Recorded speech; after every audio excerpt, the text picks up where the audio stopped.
Hello, guys. And we're live. We're live. Right? Yes. Hopefully. Does everybody hear us? Hello. Hopefully everything's doing all right. Yes. There was probably an echo there for a few minutes. Sorry about that. Should be fixed now. Hopefully. I have no control over that tonight. I have control over James. Yes. Wait, what? We are recording from West Virginia Studios. The West Virginia The Studios. West Virginia studios of Ghost to Talk podcast. Yeah. We actually have a lot of viewers. We have 5 right now, which is actually record high. Typically, we only have like 2 or 3, so that means people are enjoying the West Virginia aspect of the show. And Marcus is cooking by the book already. Oh, God. I still have control over that.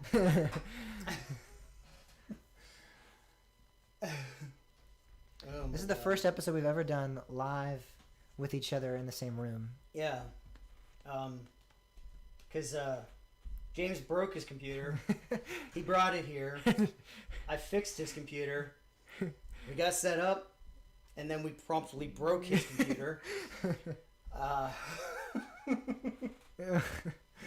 Yeah, we were about to start the live stream like 20 minutes before this actually, and then the table just completely that Bob had just collapsed, and my laptop tumbled down, and half of the the top left corner is now cracked, but it's okay. It's not part of the screen or anything. So hopefully you guys are actually hearing us too.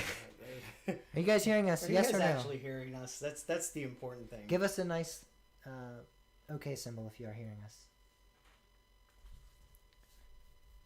And now we're frozen too. Okay. It appears. Who's no, you quiet? just paused Both of us, us? actually. Both of us, or I think both of us because it's the same mic. I can turn the gain up some on here. yeah, he said both. Well, I don't know if I was further away, so but it said both. So Is it a little louder now? Happy joy. Happy birthday to you.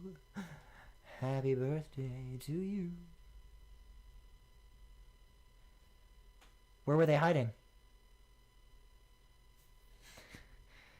Wait, who was hiding? Wait, He what? said I found the drunk riders. I said where were they hiding? Oh, there it is. How come I'm delayed? Mm. You're taking all my Wi-Fi. All my Wi-Fi's are going I to get your it. laptop. I get it for that. So I guess you're close. maybe when I hit it, the ground, I was like, oh snap! Get You're- that Wi-Fi. You're just closer to the access point because it's over there. Yeah, that might be it. All right, guys. Well, we were actually on time a little bit. A little bit. And Is it dry? it looks like a little bit of a gut on the screen, so I'm just wiping it a little bit off. It doesn't look like it's actually the... sorry if you're seeing my chest right now, guys. I know it's What pretty... did you do now? No, that's just the share. I was going to share it with you. Error. But look at all the news we have tonight. We got a lot of news. But a lot of it's just openings, so we can just quickly hit that stuff. Do you have... I might need to go grab a paper towel. Yeah, go for it. Well, you're not going to get it off now.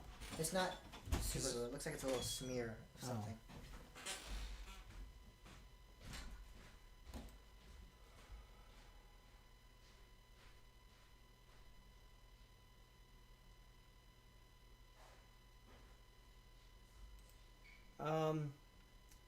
Am I not following you on Twitter? I don't know who I'm following. Here's the thing with me and Twitter. If you tweet a lot, I actually don't. I tend not to follow because I actually read every tweet. I do. Hey, I don't even have a drink. I need to get a drink. You kind of boxed in there. I know. I'm stuck. My apartment's too small for this stuff. Might actually be super glue. I think it is, yeah. How much of the screen's it on? Um, Alright. like over here. I don't see it. Man, I was so careful not to get it on the screen.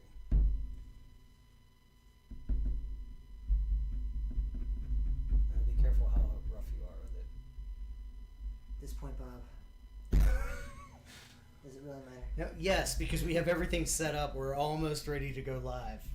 Baby, I'm ready to go. It's okay, I'm used to having super glue all over my hands. I swear in engineering class last year, I would super glue shit together and I would have super glue all over my fucking hands. Oh, I've had. I remember we're live. We are live. It's okay. The night I've had, I don't care anymore. We'll be banned on YouTube. We just tossed that PG-13 rating out the door. Hey, this is a listener questioner show. A listener question show. If you guys have any questions, you guys can still throw them in the chat. We have like 20 now, but more the merrier.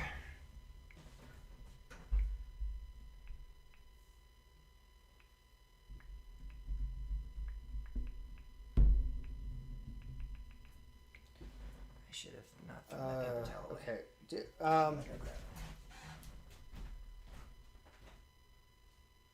I might be there Saturday night, possibly.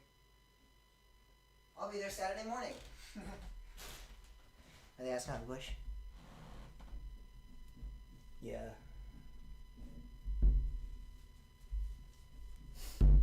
Only one of us can be a Bush at one time. It's like the old We West. can't. We got to be careful how much Coaster talks in a park at a time. We almost broke Six Flags America last weekend. And we broke my laptop, so We did do that. I don't know if we can handle each other. It's true. All right, it looks good now. Travis, what's your Twitter? I say that, and then I just find more on there. There we go. Oh my gosh. I just need to keep the tissue with me at all times.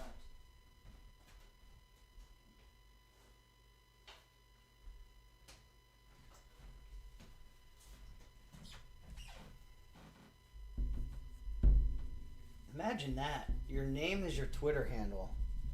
Seems like that's such a rare thing anymore. I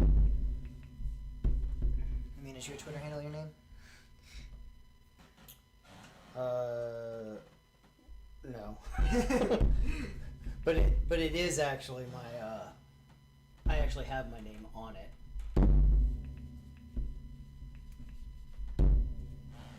All right.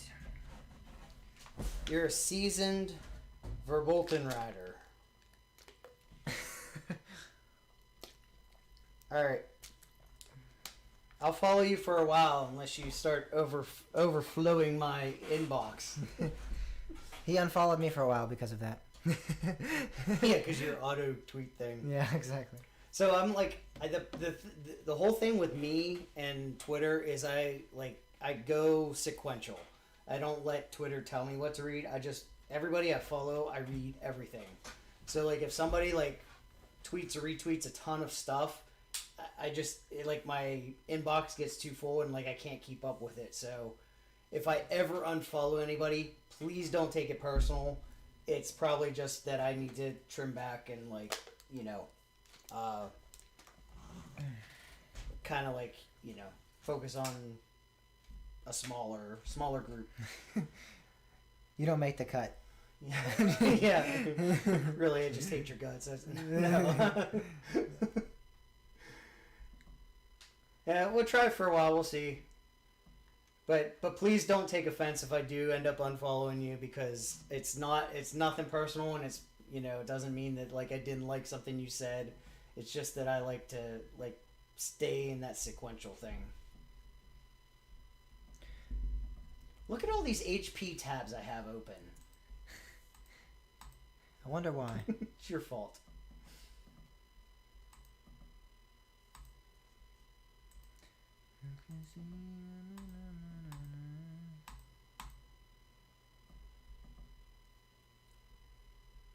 Alright, so we got a lot to talk about, and we got a lot of questions too. I know this is going to be a long episode. We might We might be here till Saturday. Yep, and then I have a little bit of homework to do. I do need to go get a drink. That is a necessity. It is. Ah.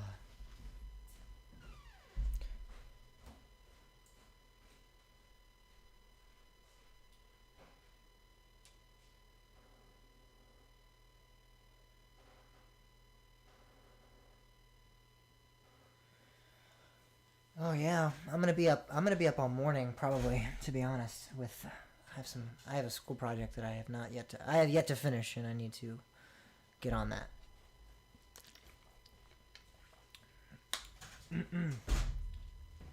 See, I had my day so structured, so well, and then my laptop was like, no.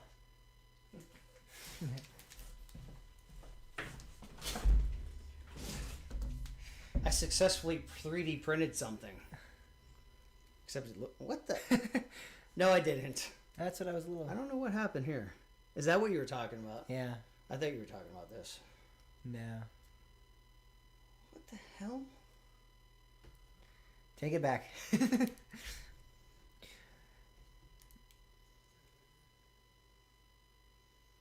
so weird.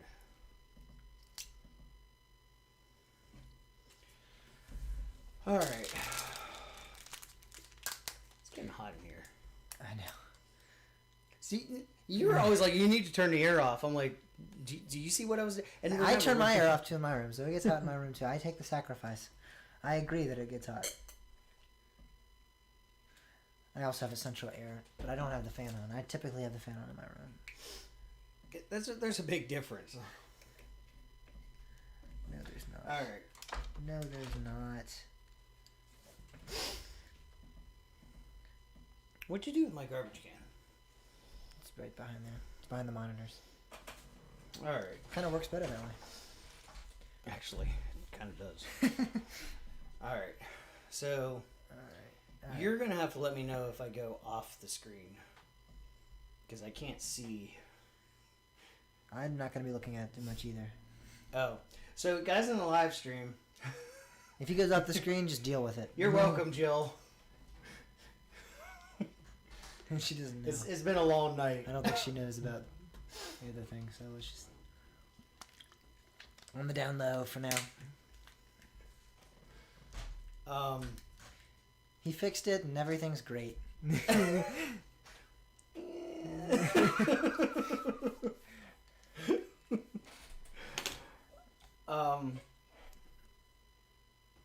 I forget what I was saying. I don't know.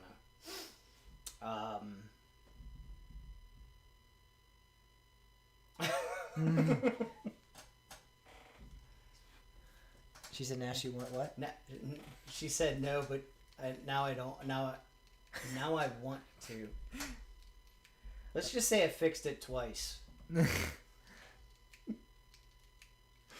I'm gonna just tell her. So we had a makeshift, not really makeshift. It's like one of those plastic. No, it's a table. It's an actual table. It's an actual table. I don't want to we weren't like jerry rigging this or like stacking stuff weird. It was an actual table. It was a table. It's a table that didn't function to its full ability, but it was a table, and I guess either there was too much weight on it or the leg was messed up and everything fell off. And there's a little tiny crack on my laptop now. It's not really noticeable at all, and my laptop still functions. Perfectly fine. And I coated it with super glue and kind of made it all nice. I'm going to put some... That was... Now, my monitor, on the other hand, it's not... It's gone. It's done. That took the... That took the blow. That took the blow. I think it actually cushioned my laptop's fall. Maybe. It's pretty much I wish we could show. It's pretty funny. It's just a white screen with a little black. Actually, go grab it. This is what my laptop could have looked like. It's so heavy.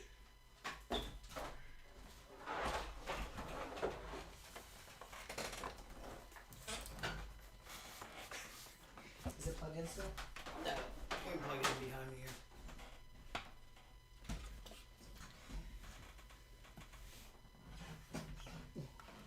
zap me or something.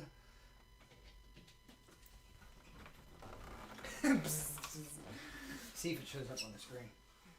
This is my monitor now. Oh, it's dead. Yeah, that is what happened. That could have been my laptop, right there. Yep. Oh look, I can make it. I can make it wiggle. I can make it dance. Dance for me. Wait. Oh.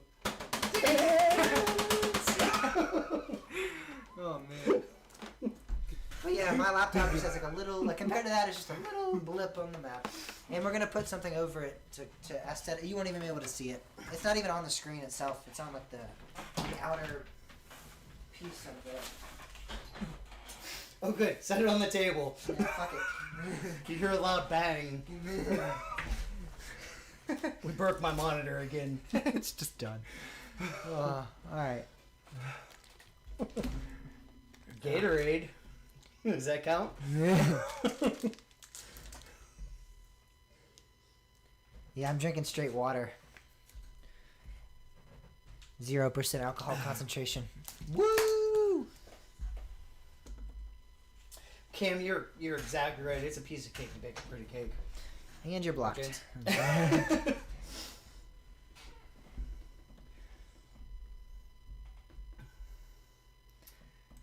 All right. Trying to get all these links in order so I can open them up and just go with it. Chat has been popped out. Yeah. But oh yeah. Let's. I actually went into Walmart for the first time. I have to say I was first of all impressed that we made it the whole way to checkout before I actually found somebody without a mask. But oh my God, Walmart. That's all. Just oh my God, Walmart, and West Virginia. And James is like, man, Martinsburg's like so tough to get into, which that exit is rough. And I'm like, no, it's not so bad once you get into it. So we left my apartment to go to Target. Car breaks down in the middle of the road. 3 cops go flying by. People were like off the roads. Nobody knows what's going on. I'm like, I swear to God, this is not how it usually is. It was pretty funny. And then he almost pulled out in front of a cop. Yeah, then I was trying to pass the broke down car, and as soon as I got out into the other lane, I heard sirens, and I look behind and I see like flashing lights coming at me. It's been an adventurous night. Nonetheless, all we've sustained is a minor computer fracture. And a major LCD fracture. All right. You're not going to be happy with the poll results, by the way. Oh, I know I'm not going to be happy. Just foreboding you.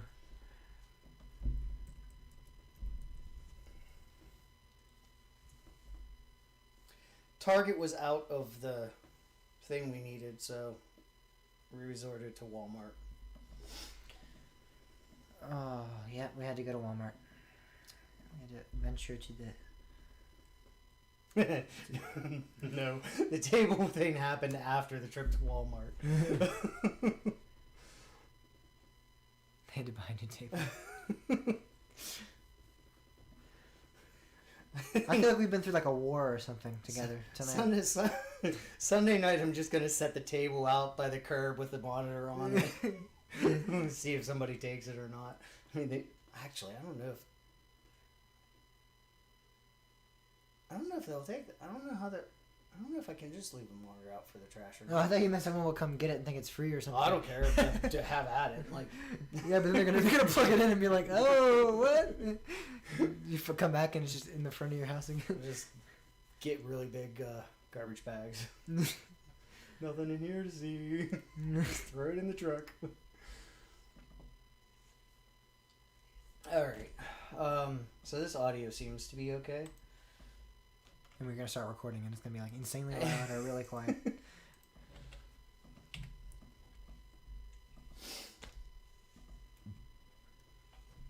RMC Pantheon. So I heard that there's actually possibly a track issue with Pantheon. That's not confirmed, but it is something I did hear.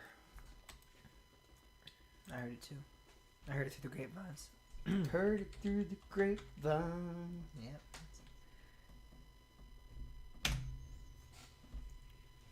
All right, are we gonna do this? Oh, nizzle. Oh, yeah.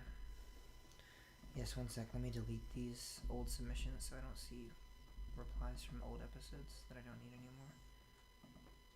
Yeah, Pantheon's gonna be insane. I thought you were going to say Pantheon's not going to be opening for a while. It's not. I heard that something with the Switch track is like off a 1/16 of an inch, and they have to like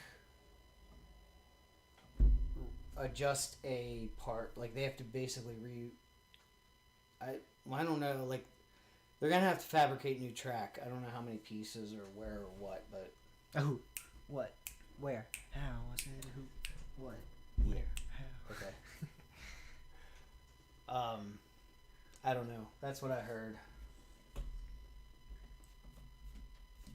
And we have to recover Six Flags America at the beginning of the show.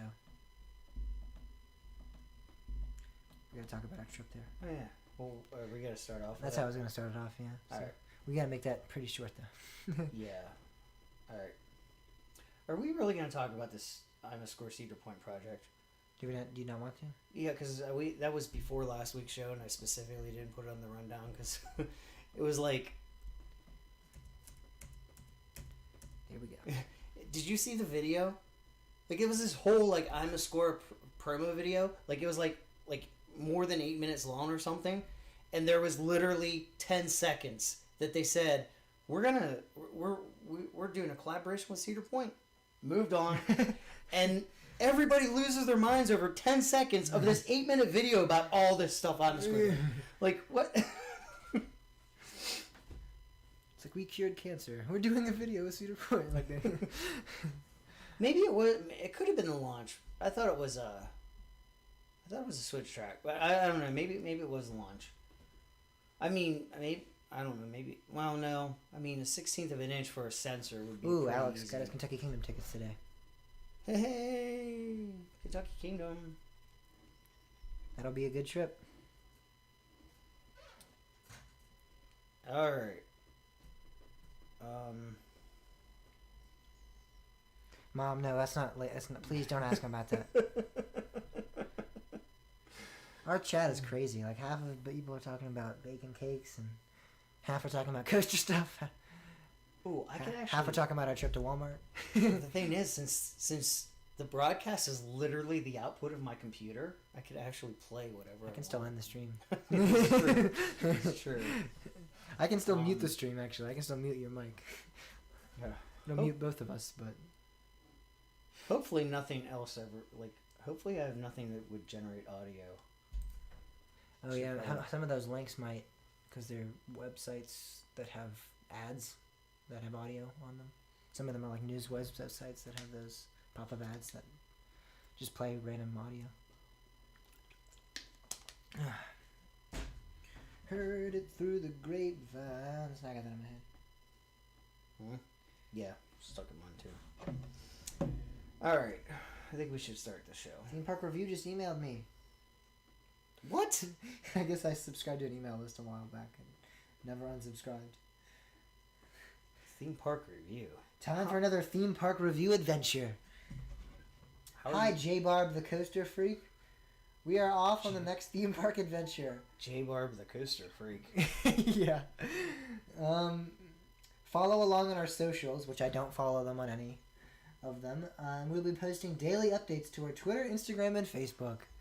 And then it's a picture of him flying out, a really bad picture of him on a plane. I'm going to unsubscribe from that right now. It's probably better not to share information with me because like it kind of goes into my brain, and then I like forget where I heard it and just like blurt it out. So you can DM me then. I just won't tell him. There you go.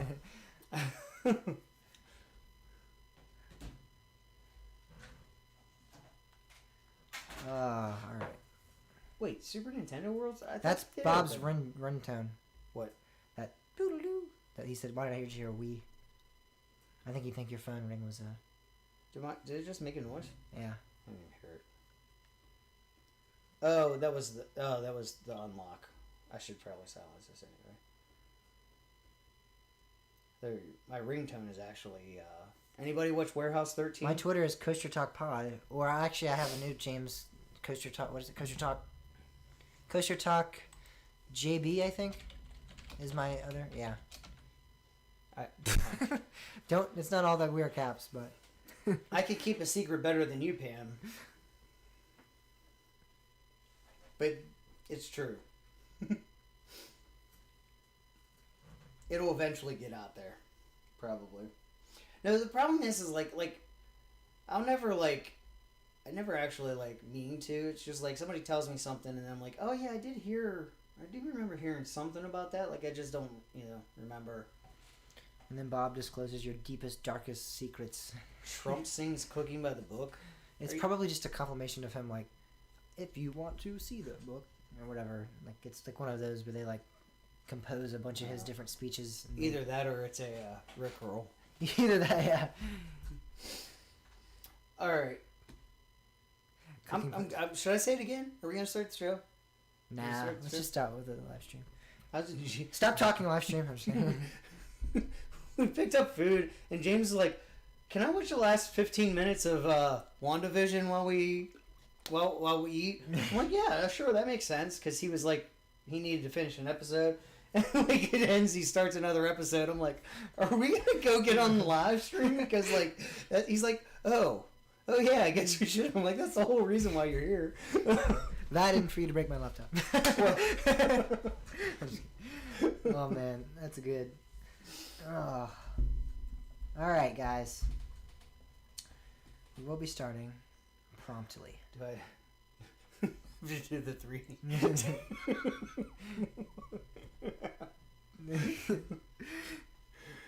A 1, a 2, a 3.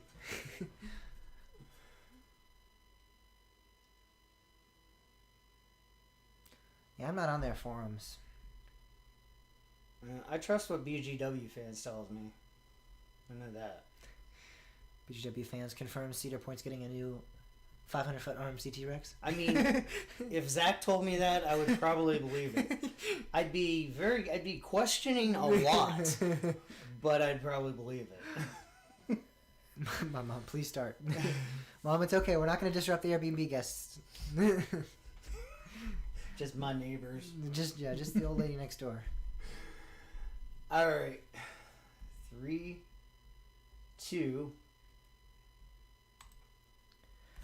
Welcome back for another week of Coaster Talk Podcast, episode number 100. Okay, I just did a voice crack there. Let's restart.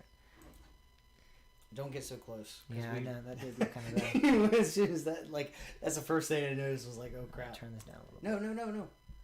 Just stay back. Cause that's what we stay back. 6 feet. You shall not pass. All right. Because that way we're equal audio. Equalizer. Yeah.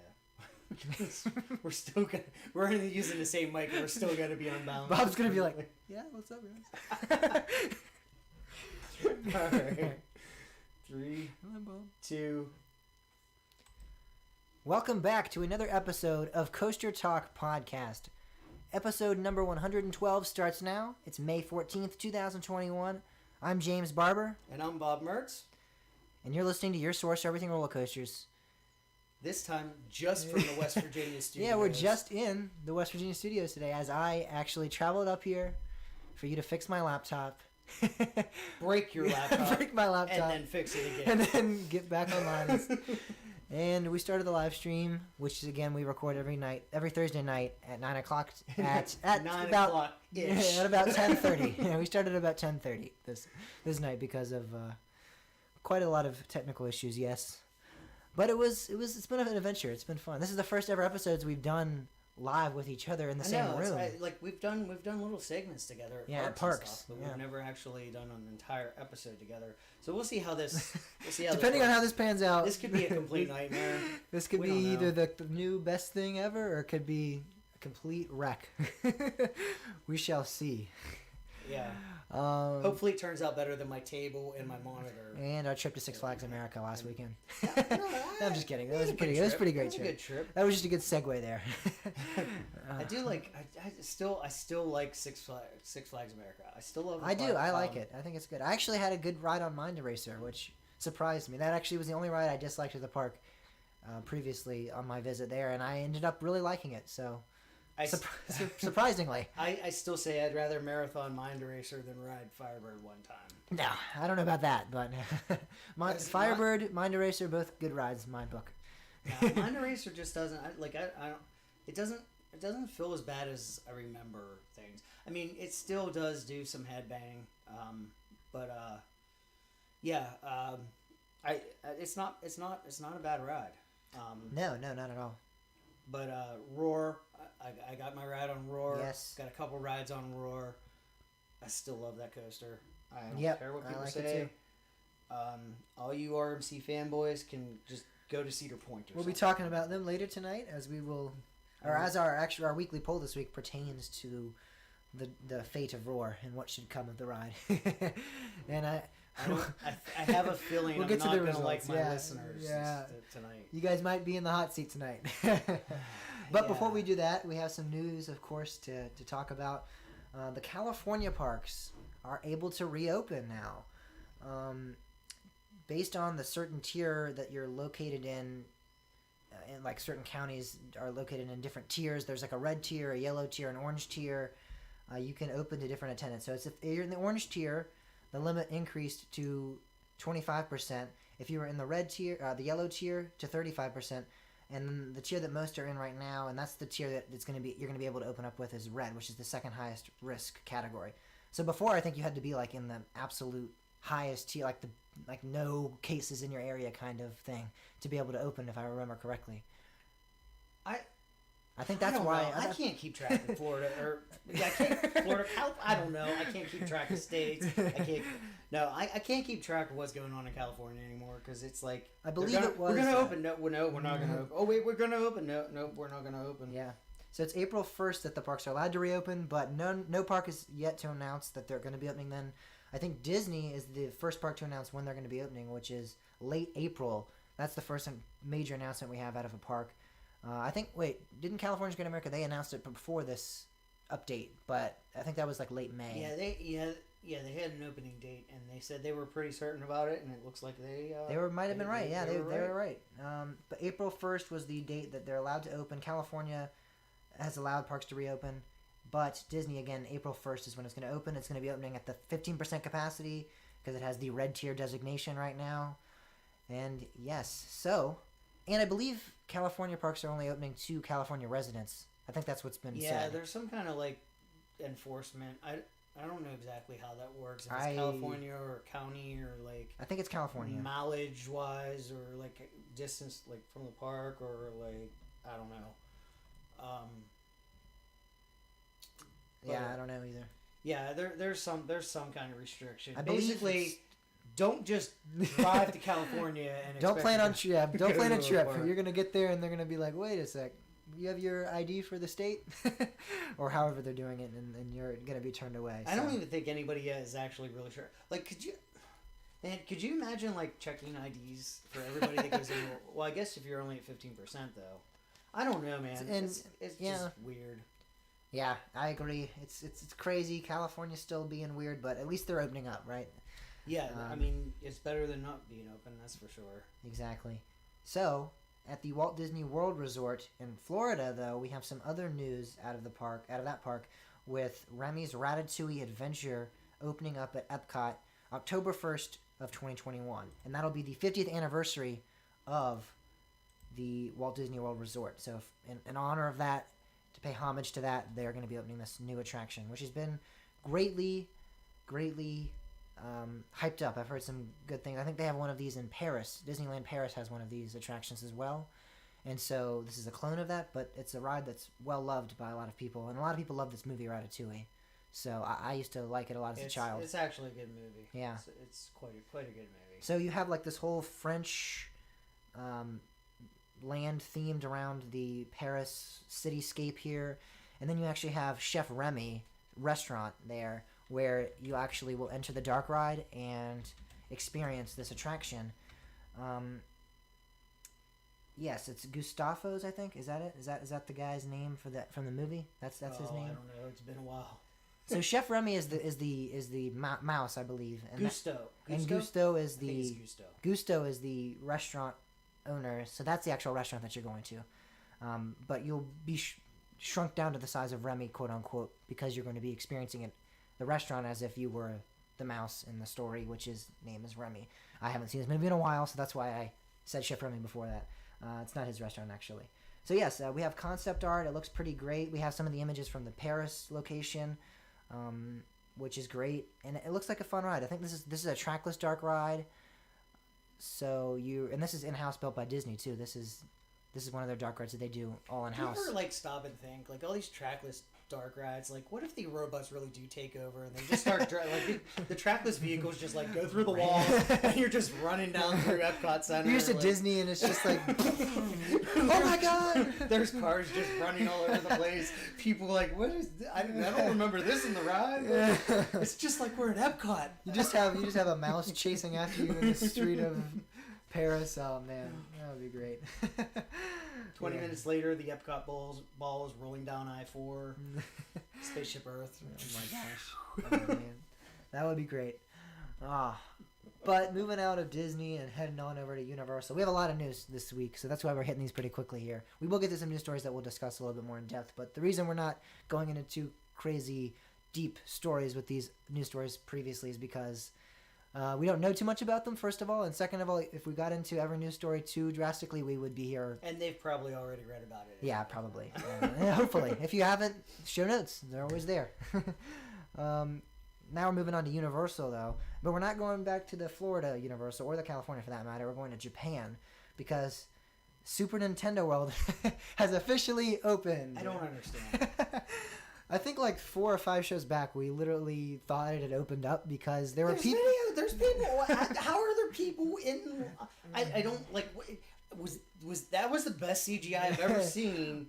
Or they just let any media person that wanted to come just show up. I don't know. That's the only thing I can figure is maybe it was a media event. If it was a media event, I believe that was the day it was supposed to open. I think it was February 20th. No, I actually think it was the day before, because it was actually when it was posted. It was our date was. What date was? Was it February 4th? I can't. I think it might have been 24th. 24th. What? I don't know. Whatever it something was. Like that. Our date was, they're a date behind. Yeah. So in our time zone, it was, quote, the correct date, unquote, but it really wasn't. Maybe. I think it technically over there was the day before, which makes me think maybe it was a media event that this video was from. But I don't know. Think about it. That was a ton of media personnel. When I have been at media days before, only one have I ever seen that many people, and that was Twisted Timbers Media Day. But that was because they allowed coaster groups to go. I don't know. I mean, maybe the Japan Coaster Enthusiast Organization went. Except it's not a coaster. Yeah, Dark Ride Enthusiast. Dark Ride Enthusiast, maybe. I don't know. I don't know what's over. I don't know, but if you go back and watch that video, it was a ton of people there. But nonetheless, that is open now. March 18th is the opening date, so a few days from when this podcast is released, it'll be opened up to the public, which is great to hear. So we'll probably start seeing more and more footage from that park, which makes sense because we kind of did. If you think about it, we saw that one video, we saw some videos pop up, and then it just kind of went dead. The internet went crazy for a day or two, 12 hours, and then it was what happened? Pantheon! Iron Gwazi! Velocicoaster! So that's good. We'll start to see some more out of that. Because I was wondering, because I want to see more of the land. We saw the ride, but I want to see more of the land, because I know that's a really immersive experience there, which is great. So I want to see more of that unfold before us when we hit March 18th. People might be disappointed about this Universal announcement, as Universal Orlando tweeted out a couple of days ago, actually March 9th, that their Velocicoaster roller coaster will be opening in summer of 2021. So anyone that was looking forward to hopefully a spring opening date is not going to be appeased, as I was one of those individuals.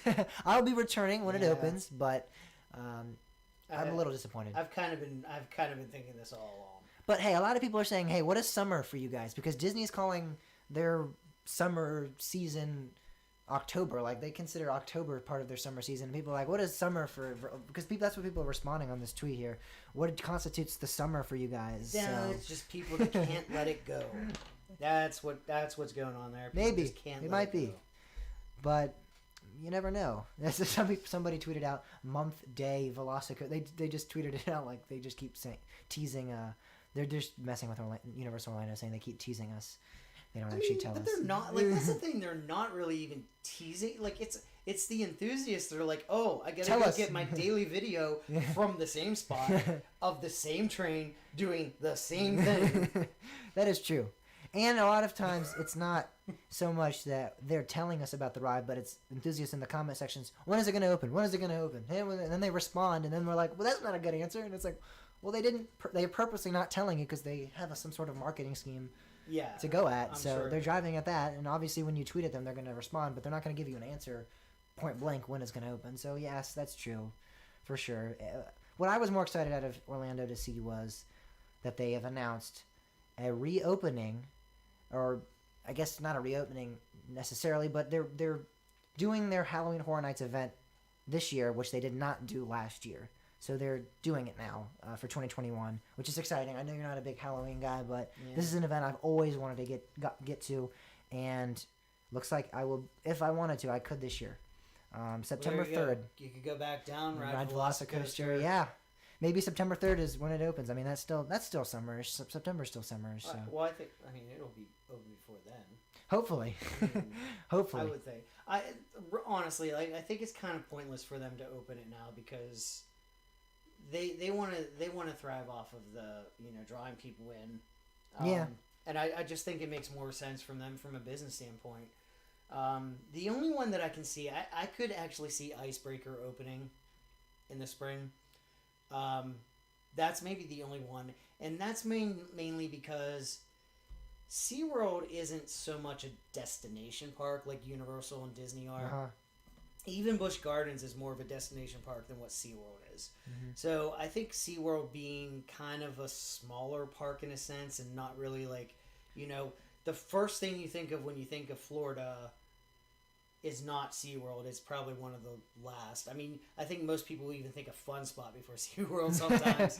Maybe. Yeah. So I could actually see them opening Icebreaker, but yeah, it makes sense. It completely makes sense of opening, and I think that might also be why. We talked a little bit about the verbiage before about them changing, and like now they're saying anticipated opening 20. Yeah. Yep. All the SeaWorld parks saying that. I think they might actually just be holding a reservation there of like, okay, if things go bad with COVID, because there is a new variant out there that is starting to scare the communities, the medical community. So we're not in solid ground. So if something would happen, I think it gives them the ability to say, look, we're not going to get anything out of opening it, so let's save it for next year. Yeah. And I mean, It's possible. as much as that would suck, that makes perfect business sense. And you guys know me. If I can fault SeaWorld for something, I'm going to fault SeaWorld for something. You might just do it even if it doesn't make sense. Like, but I think like I think it makes sense. I mean, you build this huge ride, you want to get your value out of it. So, But to me, at least for Florida, I don't think there's any restrictions right now on the amount of people they can have in their park right now anymore. No, but So you think about spring break rapidly approaching, and I think that makes sense in a. So here's the thing. Spring break might be. Oh, okay. You'd have a benefit for like having it open for spring break, but then you're going to go back into that lull. But then if you open it, you let the cat out of the bag. Like you can't just like close the attraction again and say, now you gotta wait. No, but I think there's that- enough potential there that it would continue throughout the entire year. I don't think it would disappear. Like even in the summer, No, people go, see- "Oh wait, that ride just opened down in Florida." We But gotta that's go the ride it." thing. I don't think like the spring breakers don't need an incentive. They're just gonna go anyway. You're going anyway, right? I'm going anyway. I mean, yes. that's the prime example. Like it doesn't matter. The people that are going for spring break, the majority of them are going to go anyway, whether it's open or not. So there's no benefit for opening. But I for think the spring same break. thing might stand for summer break. I mean, people go to Florida But for see, summer. that's what we're looking at. Summers where they're probably going to start opening. But if summer, it's the same logic that people will just go regardless. Well, no, because I think Then- I think you're giving the vaccine time. But that's the thing is that I don't think Florida cares. Well, no, but yeah, I mean, if you're talking about the state of Florida, sure, I agree with that. But And I think the people from a- traveling down there don't care either. Right No, now. I don't know that that's. I mean, there's certainly. I think I think it's gonna be split. So yeah, But I if you think have that coaster open, if people are But already see- nervous about but going to see- parks, then But the other thing is I think people are uncertain. Like, there's no, like, it's not like we can just look back to, like, the last pandemic and say, like, oh, what happens when you build a $20 million roller coaster in the middle of a pandemic? We don't know. It's never happened before. There's no playbook. So nobody really knows for sure. And you may be absolutely right. That might be how it could play out. But from a business standpoint, that uncertainty says, let's wait until we're sure we can recoup. Do you know what I mean? Like, I think that's what they're going for is like, maybe it would be a benefit, but we know if we wait, it would be a benefit. you don't know so, if in summer everything's going well either.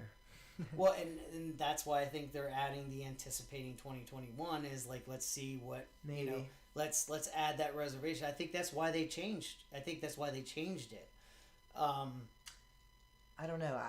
I think Iron Gwazi, there's a chance. I did see I don't know, some social media account, somebody posted about that they actually just updated. There was a permit that had been filed that hadn't been updated since like they started the process of filing these permits at Tampa. Like it was the last permit. I think it was a roofing permit for the actual structure of the ride. That's the last permit they needed, and they hadn't updated it at all. It was just sitting there. It hadn't been checked off. It hadn't been X'd out. But then it was expiring like last couple weeks or something, and they actually they extended the permit another 180 days or so, which gives them a lot of time to work on the permit. But they actually, like, as soon as they literally filed the permit, they got it. They had 180 days to figure it out, but they like as soon as they filed for the permit extension, they literally got it intact and they checked it off. So that's the last permit. So to me, that seems to me, at least from Iron Gwazi, they might be trying to open it in spring. I don't know about Velocicoaster. Velocicoaster could be a different story, but Tampa seems to be. Seems like a strange move. If you have 180 days and then you literally the day you file the extension, you already go and check it off. To me, that seems like. Or they were like, oh crap, we forgot about this. Like we should probably take care. I mean. No, I think it was a permit that never closed out. Yeah, I don't know, but I mean, I don't think that really is any real indication. It's just like it just seems the urgency to me seems strange. Like to do it. But I'm sure like Aaron Gwazi's going to operate without a roof. I don't. No, know. but I think that's I think you have to by code. I think you have to safety code. You have to have like I think it was like a test to make sure the roof was sound and everything. Yeah, but I mean, yeah, it's kind of weird that wasn't already taken care of. But I don't think that has any real bearing on it. I don't know. I mean, anything's possible. I will say that I think Iron Gwazi has less of an incentive to wait than what like Velocicoaster does because, like I said, Universal and Disney, those are definitely destination parks. I think Busch Gardens is up there, but not nearly as much. Definitely more than SeaWorld, though. Yeah, and a lot of people seem to actually enjoy the Williamsburg property more than the Tampa property, which is surprising. When I saw on I can't remember if it was Reddit or Twitter or something, somebody did a poll, and this is enthusiast, of course, but it was still like Williamsburg's such a significant lead, which I was surprised. I've always heard like Tampa is the best. Williamsburg's good, but Tampa is the best of the parks. But a lot of people actually seem to think that Williamsburg's a better location, so it might actually be. I know Williamsburg's kind of a big draw for a lot of people in this area as well. Like I hear people always, oh, isn't there a Busch Gardens in Virginia? Like I've been to New York and Pennsylvania, and people will still be like, oh, isn't there the Busch Gardens there? Busch Gardens is just a recognizable name, I guess, because they have the two locations, and so people just know that name. SeaWorld, people know that. Well, I mean, what else are you gonna say? You can no longer say, oh, that isn't that where Volcano is? that was just for you, OK Coasters, just for you. Yeah, but I think Williamsburg and Tampa actually are closer in their draw than people think. So it very well could be that they do open it up because they do need that draw. for the publicity because it is a big ride. Well, but see, oh yeah, I don't know. That's where I think some. I mean, I don't know. There's so many different ways to look at it. I just think that the more you're drawing from out of state, I think the more incentive there is to wait, because certainly, like you said, Florida doesn't care. Locals are going to go to it probably. Not even. Well, I mean, Florida's also an older community too, so. Yeah, but it's getting there. It's getting pretty young. There's a lot of life. Yeah, I don't know. There's just so many different ways you can look at it. Yeah, you could analyze this backwards, up, forwards, sideways. I think that's There's the a problem. lot of different ways. Everybody just keeps kind of trying to spin it the way they want. Yeah, their perspective. And it's like, well, if I believe this, it'll happen, right? No, it doesn't work that way. Yeah, I was disappointed with the Velocicoaster announcement, but that was more on like dang it, I was hoping we'd ride it, not like you owe me this, Universal. That's what a lot of people seem to be taking that kind of toll. Like, oh, you owe me, I deserve this to open. How dare you forsaken me? It's not like that, I don't think. It's definitely, you have to look at it from the business aspect.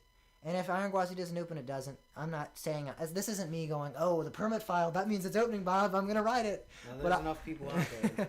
I'm thinking, I think that is an indication. I think it's a strong indication that there seems to be some urgency there, in my opinion. I don't know if it's going to open. I'm not saying that automatically means it's opening.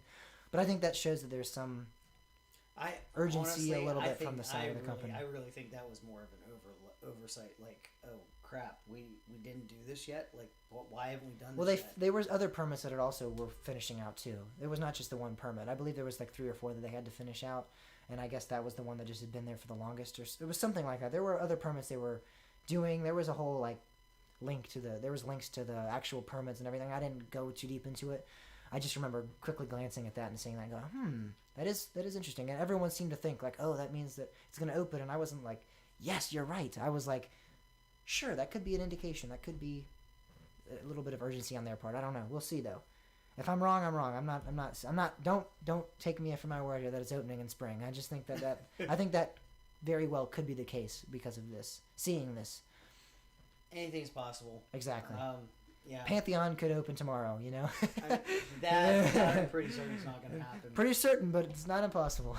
Is the park even open tomorrow? Yeah, it's Saturday tomorrow. It's Friday. I think Friday night they open up. Yeah, I think they have a Friday night session. No, I think they do. We have some Busch Gardens aficionados in the chat, so let us know.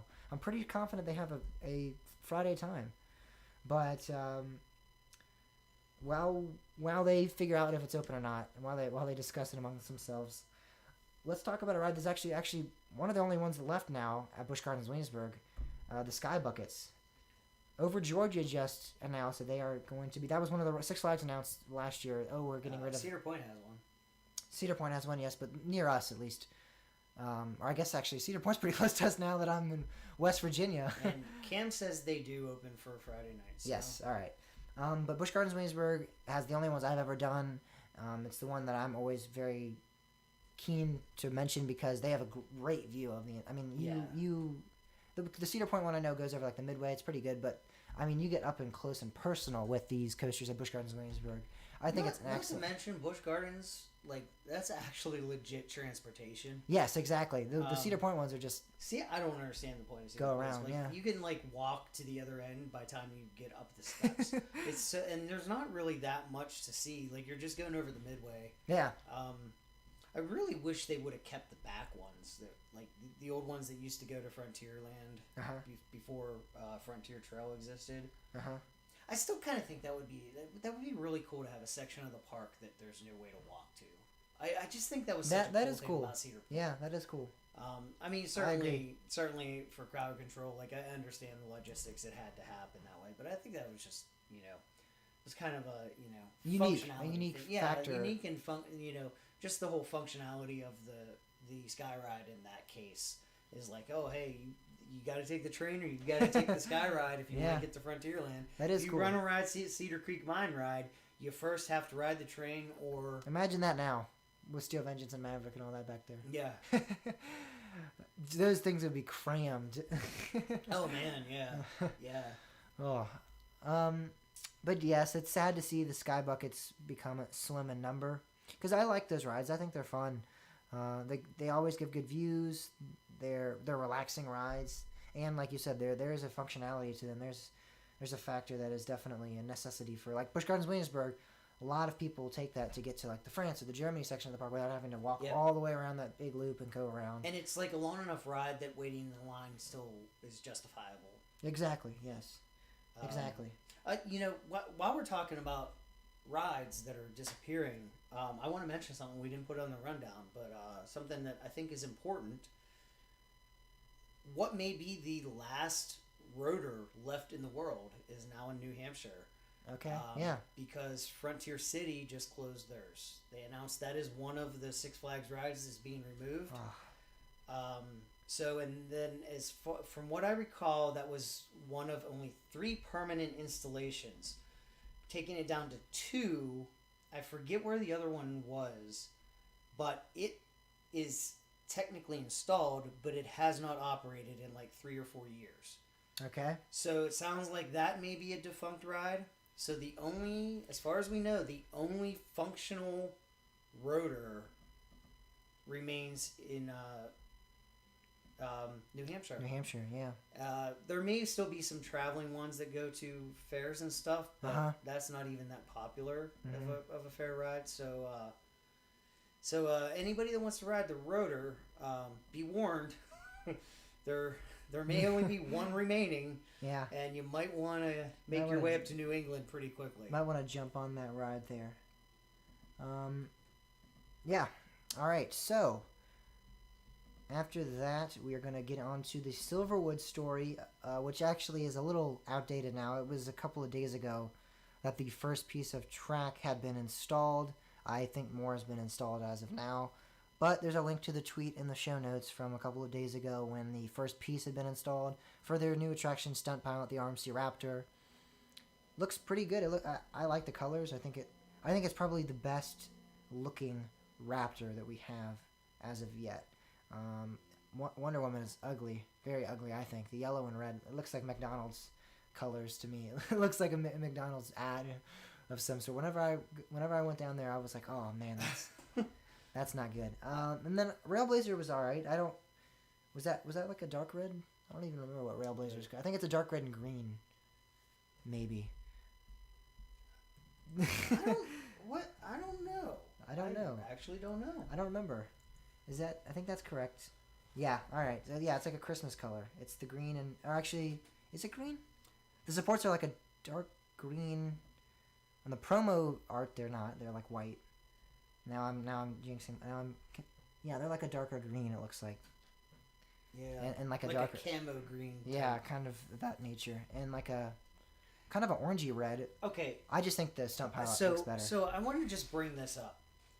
The fact that we're seriously discussing the colors of Raptors really means that these things are getting out of control. They're all the same. They're all exactly the same. They are, yeah. They're clones. So, does anybody remember how much crap Vekoma got about doing this exact thing? No, I was not alive. Okay, well, let me tell you, Vekoma got a lot of like, oh, Vekoma, they just put the same ride everywhere. I mean, we're seeing a new Raptor this year as well, so that might cut RMC some slack. Yeah, and they're. But isn't that well? Yeah, that's the first custom, but then isn't the one that's supposed to be going to Magic Mountain supposedly going to be a clone of that one? That's what we've heard as of now. I don't know if that's official at all. So the thing is like people keep like, oh, these. But are it's great, RMC's intent. It's RMC's intent, I think, to make these custom. I think the parks are just like, I think what happened is they just were like, can we just get a clone of that and just, you guys already know it.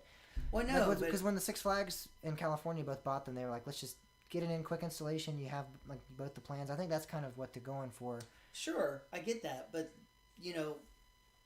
nobody sees like the way everybody's like, oh, like RMC's so great, and I'm not, like I don't want to harp on like saying like, oh, RMC's terrible or anything like that. No, they make fun rides. They're really fun rides. Like I have no, like.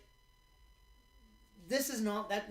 My argument is not against that, but the thing is everybody's like, oh, we need to put one of these here. We need to put one of these here. We need to put one of these here. But like nobody remembers history where it's like, Vekoma was really really cool until it was everywhere. And then, like boomerangs were like they were amazing rides. Like nobody today remembers that. Everybody's like, oh yeah, boomerang. Like, but at one point that was an amazing technology. Yeah, so like the hypocrisy. Right, that's the thing. People keep clamoring for stuff that they. I can't say how I would have responded to the Vekoma clones back then, but I would hope I wouldn't respond like that. So I don't know though. That is, since you had that experience and since you were alive back then when that happened, that is definitely not cool. But yeah, I don't think clones in essence are bad. I think when we start, like, if we start seeing more and more of these pop up, like, I'm not against clones as a blanket statement. Like No, that's no, no. I don't think I get there's that, a yeah. place for it, but it's just like everybody's all about like, well, can we build a Raptor here? And in everybody's mind, they're thinking the exact same thing. Can we put one of those here? Can we? And I'm not even just talking parks. I'm talking fans. Everybody's just like, oh, let's just like, can you please put one of those here? And like, all of a sudden, when they're everywhere, everybody's gonna be like, oh, one of those again. It's like, oh, look, another SPF Visa. Yeah, clones aren't in essence bad. It's when they start overutilizing Right, them. they're When it just becomes everywhere, when it and becomes there's their no- only product almost. Right. Yeah, that's definitely, and that's I think what happened with Vekoma, and hopefully we don't see that with RMC. So I don't know, but to get off the topic of Raptors and on to even more fun topic for Bob, Kennywood. Kennywood has announced the opening day for the 2021 season. We know there will at least be one ride left. It'll be Steel Curtain because they said it's going to reopen. Yeah, Steel Curtain will be back in action this year, as it was not opened in 2020 at all, or It didn't open at no, all. not at all. Yeah, and that'll be on May 8th of 2021. That is the opening day of Kennywood. I'll tell you, I will say that I'm right now, like I'm less and less mad at SeaWorld just because I am so angry at Kennywood. Because I'm just afraid of what the park's becoming now. But I will say, as much as like I'm going to point out what's frustrating me with Kennywood, I know people really hold it against Kennywood that Steel Curtain didn't open. I kind of don't hold it against them because from what I understand, there were situations that were just awkward.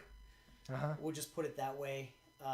It just had to do with some regulations that didn't apply, but like they applied to Park West Reunidos. They didn't really apply in America, but because Park West does everything in a uniform fashion, they wanted to make sure Steel Curtain was compliant with those. And I believe that is why Steel Curtain didn't open, because there was a retrofit going on with the seatbelts. So, I mean, you can argue points with that. That's something that I don't really hold against the park, because if you put policies in, especially safety policies, follow them. Like, don't deviate from them. There's a reason why they're there, even if it's not really applicable to us here. Just, you don't want parks to start saying, oh, well, we can not follow a policy here because of the situation. So I will give them the Steel Curtain thing. I'm okay with that. Okay. I still am angry about the fact that Kangaroo, Paratrooper, Bay and Curve, and Volcano, well, actually not even Volcano, like the Enterprise, it hurts, but okay, maybe They could have removed that, like just that, and you'd be yeah, fine. I'd be okay. But the Kangaroo, no, you don't get rid of the Kangaroo. You don't do that. There's a reason why your mascot's the Kangaroo. There's a reason for that. Yeah, but I mean, well, I have a pass, so I guess I'll be going. You'll be going. I'll be going. It's sad though, but yeah. Hopefully, I do hope that they. This is such an awkward position for me because, like, I really want Kennywood to do well. Like, I'm really angry at them. I really think they're screwing up. But I don't want them to fail. I don't want Kennywood to just disappear. Yeah. It's an important. So I mean, yeah, go to the park, but please stop by guest services and tell them like, you idiots, why'd you get rid of Kangaroo?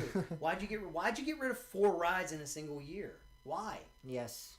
And don't stand for this like COVID thing. I'm sorry, I don't buy that. I don't buy that one.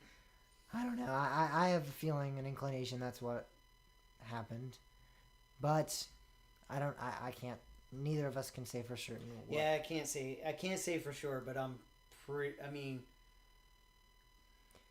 you know what? It'd be okay if they said, "Look, guys, you know what? We're not going to be able to open Kangaroo for 2021, but it'll be back in 2022." Okay. COVID hurt you. Okay, I get it. Save it, fix it a year later. I get that. I'll buy that. I understand that. You don't get rid of your star ride though. I don't know if it's their star ride necessarily, though. In winter, during the winter, it is. During the winter, sure, and it is a popular and ride. I mean, that's the other thing I don't like. I don't know why are you gonna go to the park in the winter? What are you gonna ride? Maybe they'll start opening. There's Cosmic Chaos. That's like it. That's gonna be it. Phantom's Revenge opens up. Yeah, I don't know. I mean, it was like Kangaroo and a Paratrooper. Those were like, I mean, you can get near the rides. Those were the two rides for winter.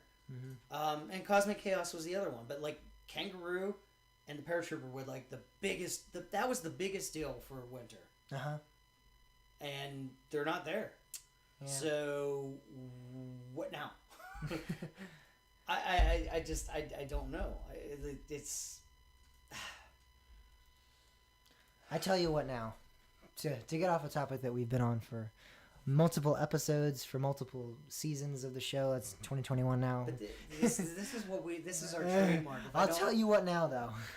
You go to Jackalope Junction, which it could very well be a new Western-style steampunk theme park outside of San Diego. This actually looks kind of cool. Yes, I agree. This is really a cool concept. It is an interesting concept.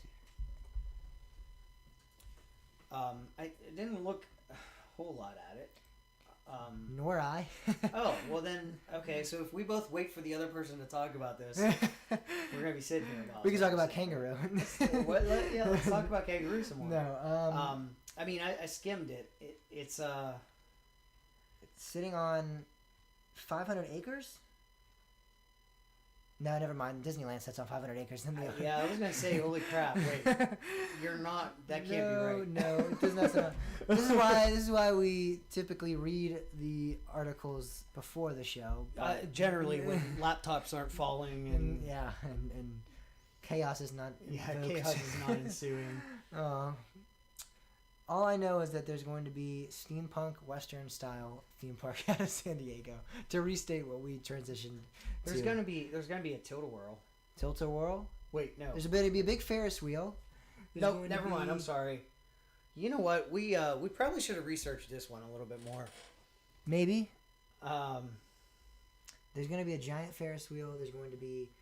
Nope, you're reading. You fell into the same trap that I did. No, I'm actually looking at the concept art. Oh. Yes. That helps. I looked at that. Giant Ferris wheel there. Carousel. Looks like an old Western village of some sort. A train that goes around the entire property. It doesn't look very large. I'd say about 30, 40 acres maybe. Looks like there might be a Native American section. It's going to be a 20-acre theme park. It's right there in front of us, James. All right. It's like 2 sentences in. 20 acres. Somehow we missed it. Hey, I got close. 30, 40 is not far off. I could have said like 100 or something and way off. Looks like there's like a Native American section in the back. I see like teepees. I don't know. So this is an interesting concept for sure. This is like it's always good to see new theme parks opening because there's not many of them opening up nowadays. And even though this isn't a large scale park, this is good to see. It's definitely good to see. They're gonna have a mascot which looks like a robot with like a rabbit with a robotic arm, a bionic arm there. His name is Jackalope Jim, hence the name of the park. A Pixar artist actually designed him, which is cool. So they might have some collaboration with those media, Pixar, Disney. They might have some relation with them, and they might help them design and theme some of this, I would assume. Yeah, anything steampunk I think just looks really cool. I don't even know why. I just really enjoy steampunk stuff. It just it has this different feel to it that just like. Oh, never mind. I read something that said vengeance, and I thought they might be going with he has a vengeance, and he's coming with a vengeance, like Steel Vengeance. But no, it was actually the owner of the park who had some sort of vengeance for a little bit. I don't know what it was about. It wasn't against Maverick. It was not against Maverick, and he wasn't invading Frontier Town. Well, that's definitely good news.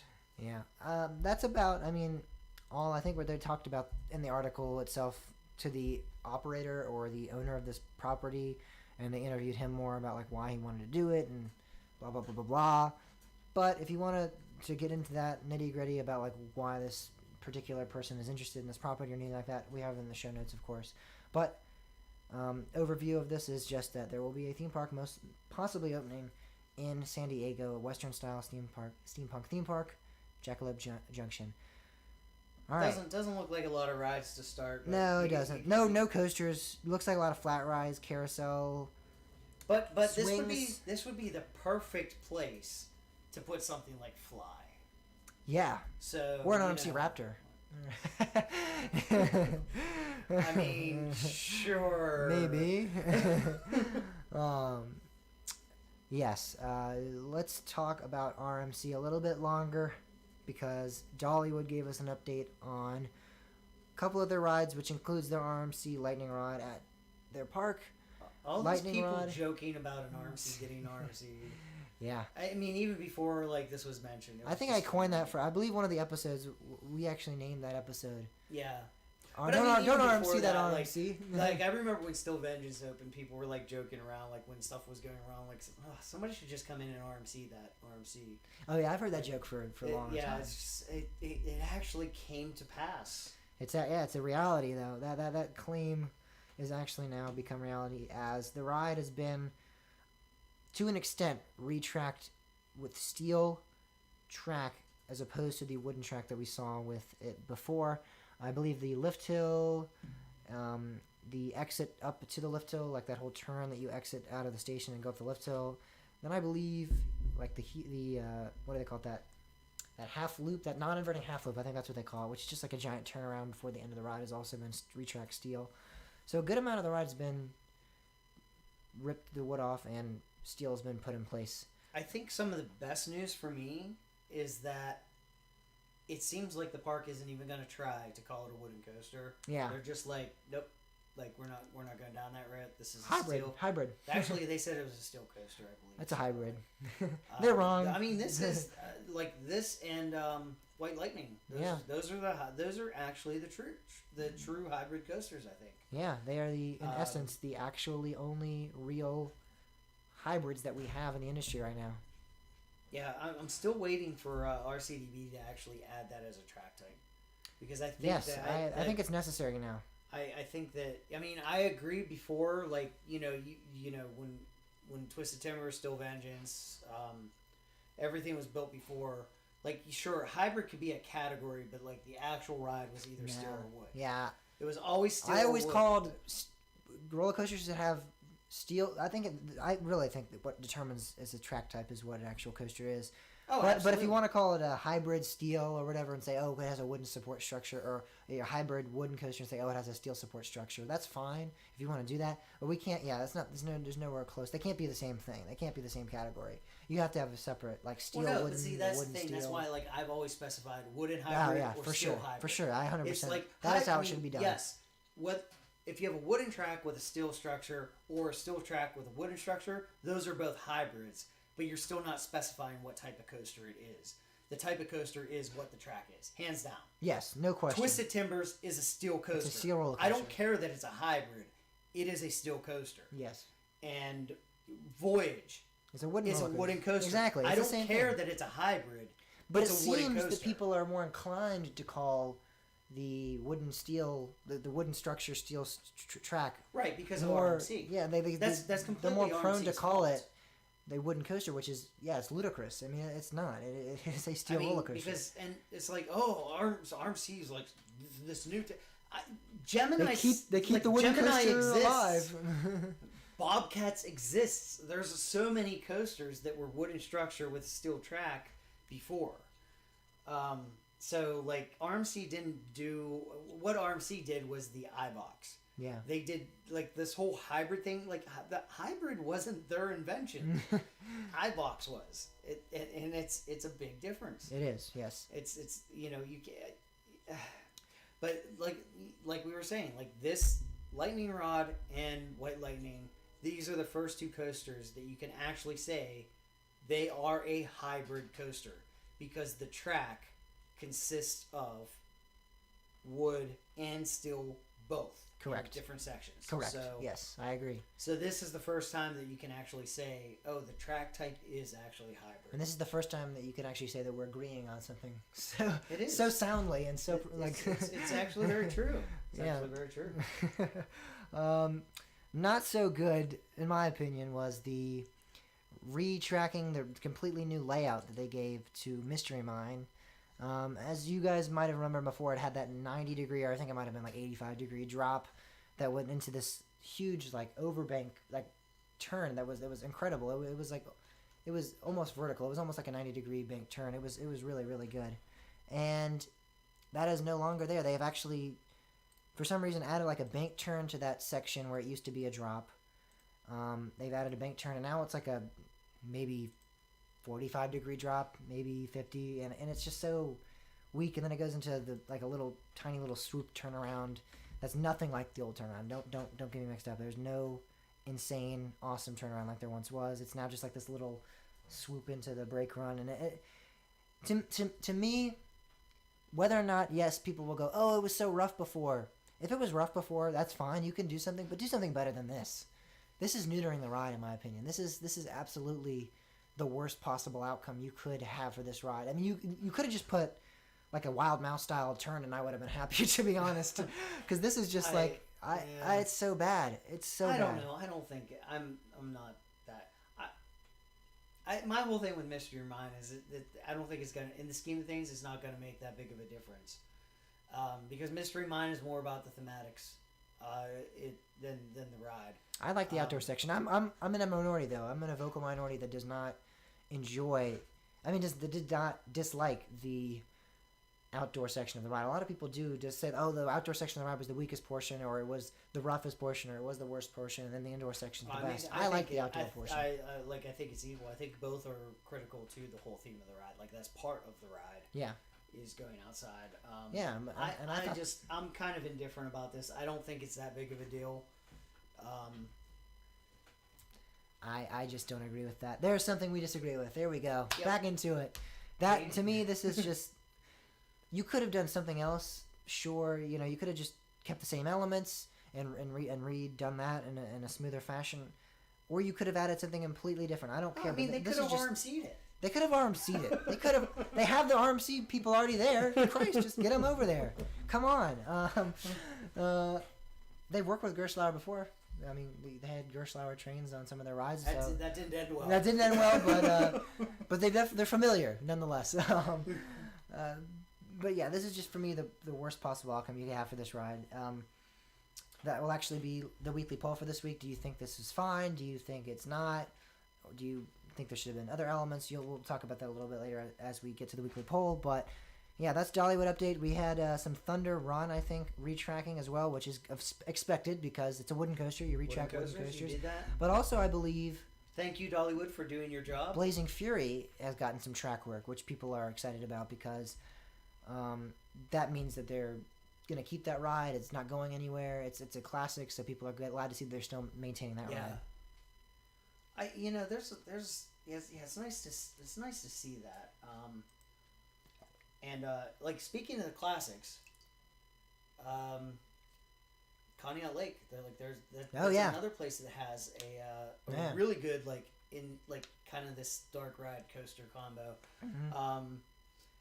With Devil's Den, which I think it's a really cool ride. I mean, it's probably less. Well, I don't know. It's probably, I guess it'd be on par with Blazing Fury. I think probably maybe not as much thematics to it, but maybe not. But I don't know if Blazing Fury, the thematics in Blazing Fury are pretty. Yeah, it's pretty bad. Pretty well, goofy, bad in a sense. Like they're not like. They're not Disney animatronics and immersive. It's just kind of like kooky. You haven't been on Devil's Den though, so Devil's Den's fair. Fair. But yeah, that's the other thing. Conneaut Lake. I actually haven't had a chance. It's not on the rundown because I haven't had a chance to read through it. But there is an article. We'll actually find the link and we'll throw it in the show notes real quick. Sure. Yep. But there was an interview done with the new owners, and there are a couple highlights that I saw. I do have the Facebook update from the park, which was released yesterday. So this is when it'll have been Wednesday of this week, this past week. If you guys are listening on Sunday or whenever you're listening, it was Wednesday of last week. And they said they are excited to revitalize this historic landmark. Their plan and their overview is to have a general cleanup and demo of all structurally unsound buildings. They're gonna have architectural drawings for rebuilding the beach club underway. I don't know if you know. I don't know what the beach club is. Is that the water park? No. Beach club is. I don't know the specifics of it, but basically they like. So you're sitting on. I mean, it's a lake.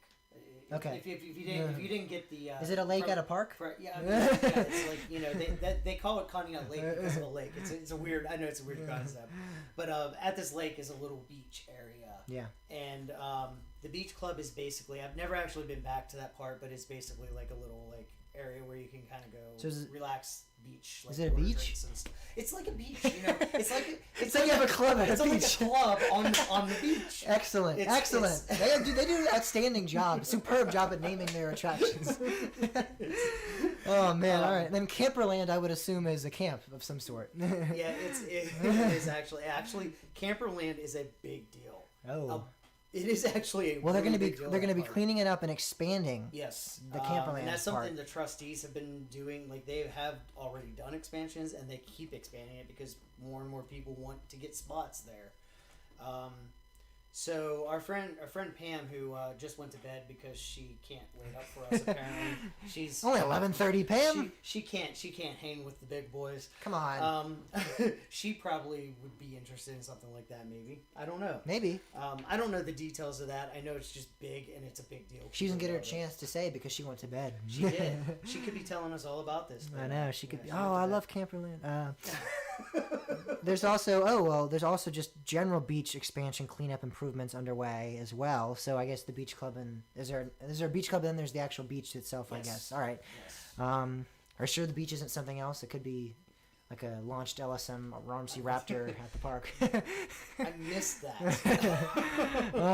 They're planning for water park and Kiddieland improvements, and they're planning for new rides, entertainment, and etc. to be underway soon. All right. So that's what they've said in this update on the Facebook page they have, but we'll also link the interview. Yeah, there was also an interview, and I think it was the Meadville Tribune. All right. But I'll look it up. But we'll link that as well. And from what I understand, a lot of stuff has already started happening. They've already started like marking buildings for like some of the like dilapidated buildings. Yep. Yeah. I heard there was I heard there's like X's on the buildings. Yeah. They're actually like they're getting right into this. So it looks like these guys are serious, and it does seem like then just the way they're discussing it, like they are serious about keeping this a park and keeping it. I think the guy that said he grew up near the owner said he grew up near the park, if I'm not mistaken, or his parents did, or something of that nature. So this park means something to him. There's a reason. And I mean, seriously, this kind of feels like it might be another Gene Staples situation. It very well might be, which is good to see. Cause it's kind of sounding like it. It's kind of crazy that like two times in a year we get such big investments from outsiders, kind of. I did say, and I mean things could, I'm not gonna put money on things right now, but remember, it was quite a few episodes ago. I did say this is the decade for the revival of independent parks. You did I just feel that hasn't started yet, though. I mean, no, but I mean there are things that are happening that you just would not have thought were going to happen. And yes, I know there's some independent parks that are disappearing.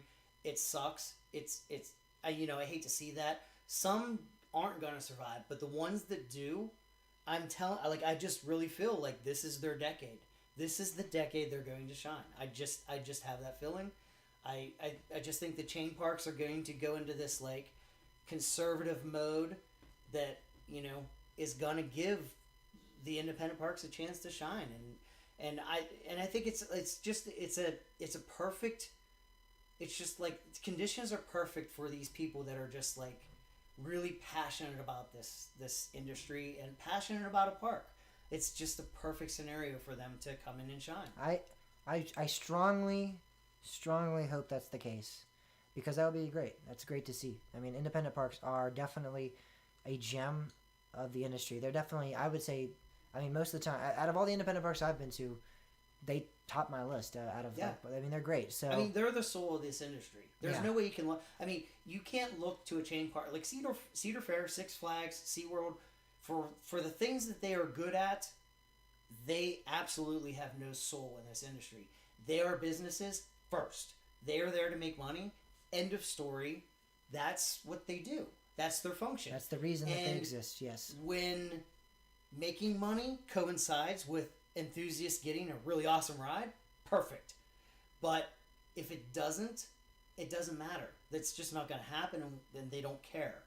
And that's the difference with independent parks is the independent parks realize They're not enthusiasts per se, but they're passionate about they're their passionate job about their industry, and they're passionate about their parks, and the and job they want play, to yeah. make sure that the people coming want to come back. They are invested in those people coming back and really spreading word of mouth. They don't have advertising money like Cedar Fair has. Or Yeah, Six they Flags. can't They want share their story global like they across the rely globe, on like the other people movies. like you and me that like we just go Holiday World, man, Knoebels. Like these parks are just amazing, and you have to go to it. It's us going to those parks and finding out how great they are. That's their advertisement. That's how they get word out, like across the country, because their main intent, their main target audience, is locals. I mean, because that's who their draw is. So when they get that, and when they get those enthusiasts coming in, that's really how they get that word to spread to Virginia, Yeah. to West Virginia, to Oh, I mean, Pennsylvania, to even like, other parts of Pennsylvania. Knoebels, I actually went to Knoebels. Actually, before Twister was even built, it was such a small park, and I'm telling you, like nobody knew what Knoebels was. Like, what are you talking about? And I'm like trying to explain Go. it, like, and they like picture this, like that parking lot area, that was all grass. We literally pulled into a yard and parked. That Still was is. what. That's no. You don't know. No. I mean, it was literally grass. Like. Okay. It So there wasn't like any. There was no pavement whatsoever, at all, anywhere for the park. Like it was just like I couldn't believe that I was at a park. It was just like such a weird experience, and there were no pathways. It was all just like beaten down grass for the most part. Like that was what the pathways were. But it was so like it was like wow, this is great, and just I mean they haven't really advertised much. There's billboards to help you find the park because there's no way you'd find it without them. But other than that, I mean, it's all been word of mouth. And look at how big every enthusiast knows Knoebels now. Yeah. I mean, it's just, and every enthusiast that's been there will tell you that's a park you need to go to. I don't care where you live. You need to go to Knoebels. Yeah. And, that's just, it's just, that's what they have to do. And because of that, it's really important that they listen to their guests and they say, like, oh, wait, people are starting to say that this coaster is a little bit rough here. Well, let's get on it. And they have the staff to take care of it. Like, they build all that in. It's not like we're like, oh, well, now we got to spend money to have Gravity Group come in. No. Let's just get our hands dirty. Let's go do it. Let's get this done. Yeah. It's not like this, that's how they function. And, you're just always they're always going to care more. I mean, even Hershey is an independent park, even though they have corporate sponsorship. They're independent and they still act like it. You walk through their maintenance shop, man. They make their own parts. Uh-huh. They don't have to like wait around and like, oh, well, we need no. They take care of their stuff the way any independent park does because they understand the value of making sure those rides stay open and stay running and stay in good condition. Yeah. Yep. I agree. And they're an important part of the industry, for sure. I mean, they are the industry. Like, they are the soul of the industry. Absolutely. They're the heart of the industry. And could you imagine what the chain parks would look like if they didn't have those people? No, I can't. I mean, I've listened to Dick Knoebel tell stories about chain parks calling him and saying, please tell me you have this part. And he does. Or if he doesn't, he'd make it. No, he has it.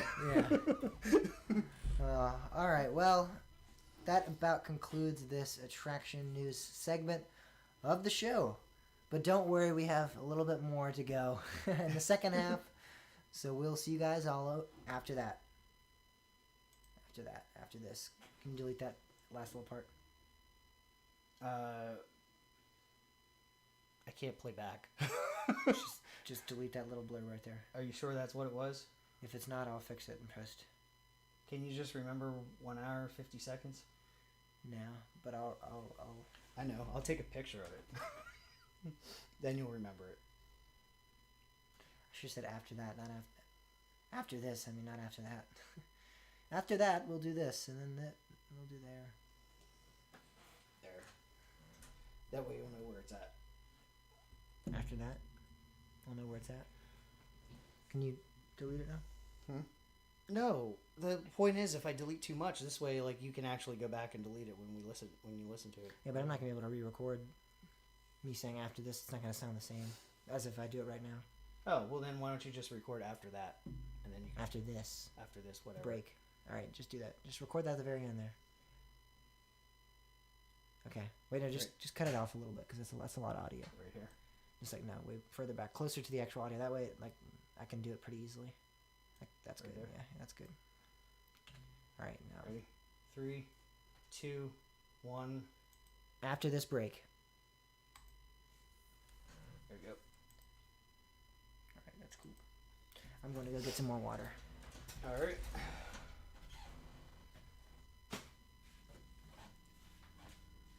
This is a fun show. What do you guys still in the chat think? Has this been kind of fun? I mean, to them, it's nothing different.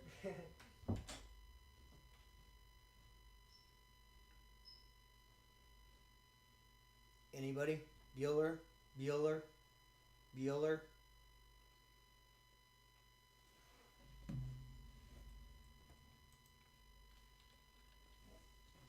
Yeah, I think it's kind of interesting. It's like a better dynamic, I think. I mean, yeah, it probably sounds mostly the same to you, but like, yeah, I don't know. That's all on James's laptop. I can't see. Well, I guess I could see. It says there's 3. I guess that's 3 watching. I don't know if there's. I don't know. I'm not gonna pretend to know. I have no idea really.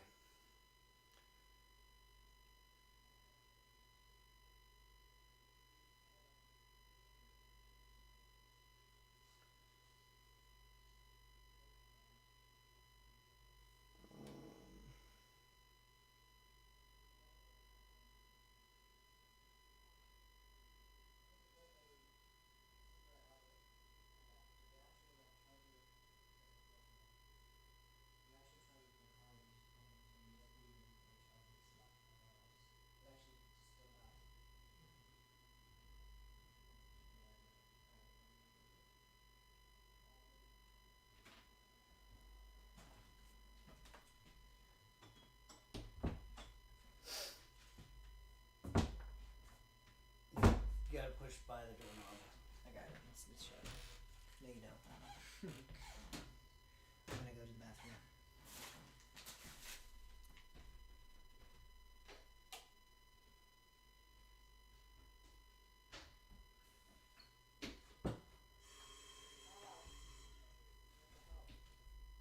What was that?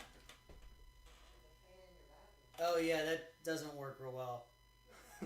Use the switch across straight across from.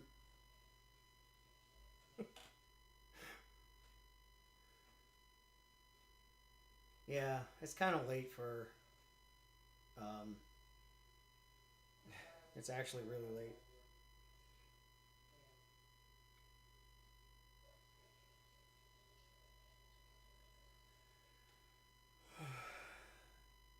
Actually, I wonder where everybody actually is. I mean, usually we have people around till midnight, I thought. I don't know. Maybe not. That's kind of like what a fan should sound like when it doesn't work. Yeah. Ugh. Why? I know it was active when we weren't on, and now it's active. No, it's not. Yeah, I know. Everybody's like, oh, they're here. Like, forget it. No more fun. That's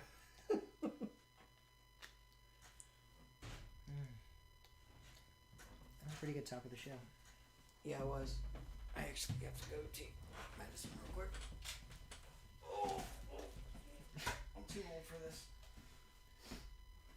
Bob will be dead by tonight. I kind of wonder. Thankfully, I was really nervous about that train. Me too. Like that was. Usually they blow the horn like right behind here because there's a street not very far up there.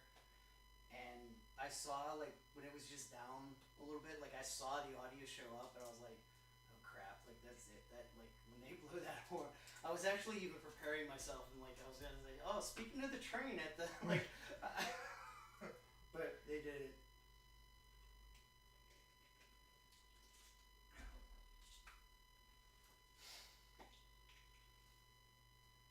That's another reason why I couldn't use a Blue Yeti. Yes, you did. That's not a good reason. I would pick that up all the time.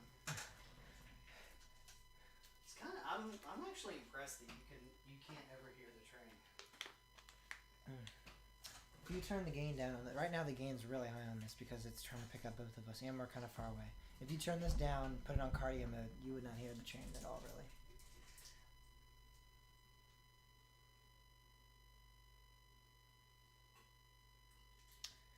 In my opinion, you would. My theory. I don't think you would. Oh. My hypotheses. How'd your water bottle make it all the way over? Was that from when the table fell? Yeah, it must have been. All right. I'm really kind of mad it hasn't fallen yet. I really do think I think you. It was that leg that fell. It was the leg across. I know, but I think what it was like the upside was here, and I think you kind of like bumped it a little bit. Like probably didn't notice it, but it was like enough to like push it, and it just. Maybe I don't recall. I do. It. Like, I don't think I touched it, but because it's possible. It's not. I mean, like it's not falling. I think, but it probably could have been just a little bit of like. It's not falling. That's all I would have done. If I had actually hit it harder than that, I would have noticed. I think. I don't know. I think possibly that leg just wasn't set up straight. I think it might have been a little crooked. So then, just because of the weight of, I mean, there was this, that, keyboard, and it just like, all right, I'm giving up. Like it's weird because like there's supposed to be that ring. Like those that don't ring. always function properly. Yeah. When I've set these up before, they don't. But I remember we had a table like that in the data center that did the same exact thing, and it was literally out of nowhere. Like it was somebody just brought like that table sat there forever without a problem. I used it as my desk and everything, and then one day somebody literally just brushed up against it in just the right way, and the whole thing just went exactly like what just happened. Maybe. Do you keep that on at all times? No. I just noticed that. I noticed it earlier too, but I noticed it again now. I usually keep like everything that's in or on my jeans. Like I just transfer, like they stay on my jeans until I change, and then like I move because I lose shit otherwise. I wonder why. You know, I can't keep track. I forget to do things. But usually I take like if I'm not working, I take this off and I clip it on my backpack. Is that when you had the buzz cut? Mm-hmm. Actually, you have the buzz cut in that photo. This one? Yeah, I guess. Oh yeah, really short. That's normal, Bob. These are all kind of new. This one's the oldest. Oh yeah, that's like the hippie Bob. Bob. Even this is probably only like 3 or 4 years old. Go to sleep, go to sleep, go to sleep, little baby. Travis is here. So. All right, let's do this. Again, actually, don't send us any more questions. I don't actually want them. Hmm? I was gonna say, hey, you guys are here. You guys can ask You gotta questions. put Marcus's question on there. No, I'm not putting Yeah, you Marcus's do. questions on. No, it's not going on there. I mean, it was a listener question. Well, he's not a listener. He intrudes. He listens. intrudes in the live stream. On the live stream, but he listens. That's to intruding for like 5 seconds to say cooking by the book. He listens to the podcast. Does he? Yeah. Oh, I didn't know that. I don't know. Where He does had to that do go? it from a personal account. He can't do it from another podcast account. Then it's just affiliate. I'm not putting him. Please don't make me put that question on there, Bob. I think you should.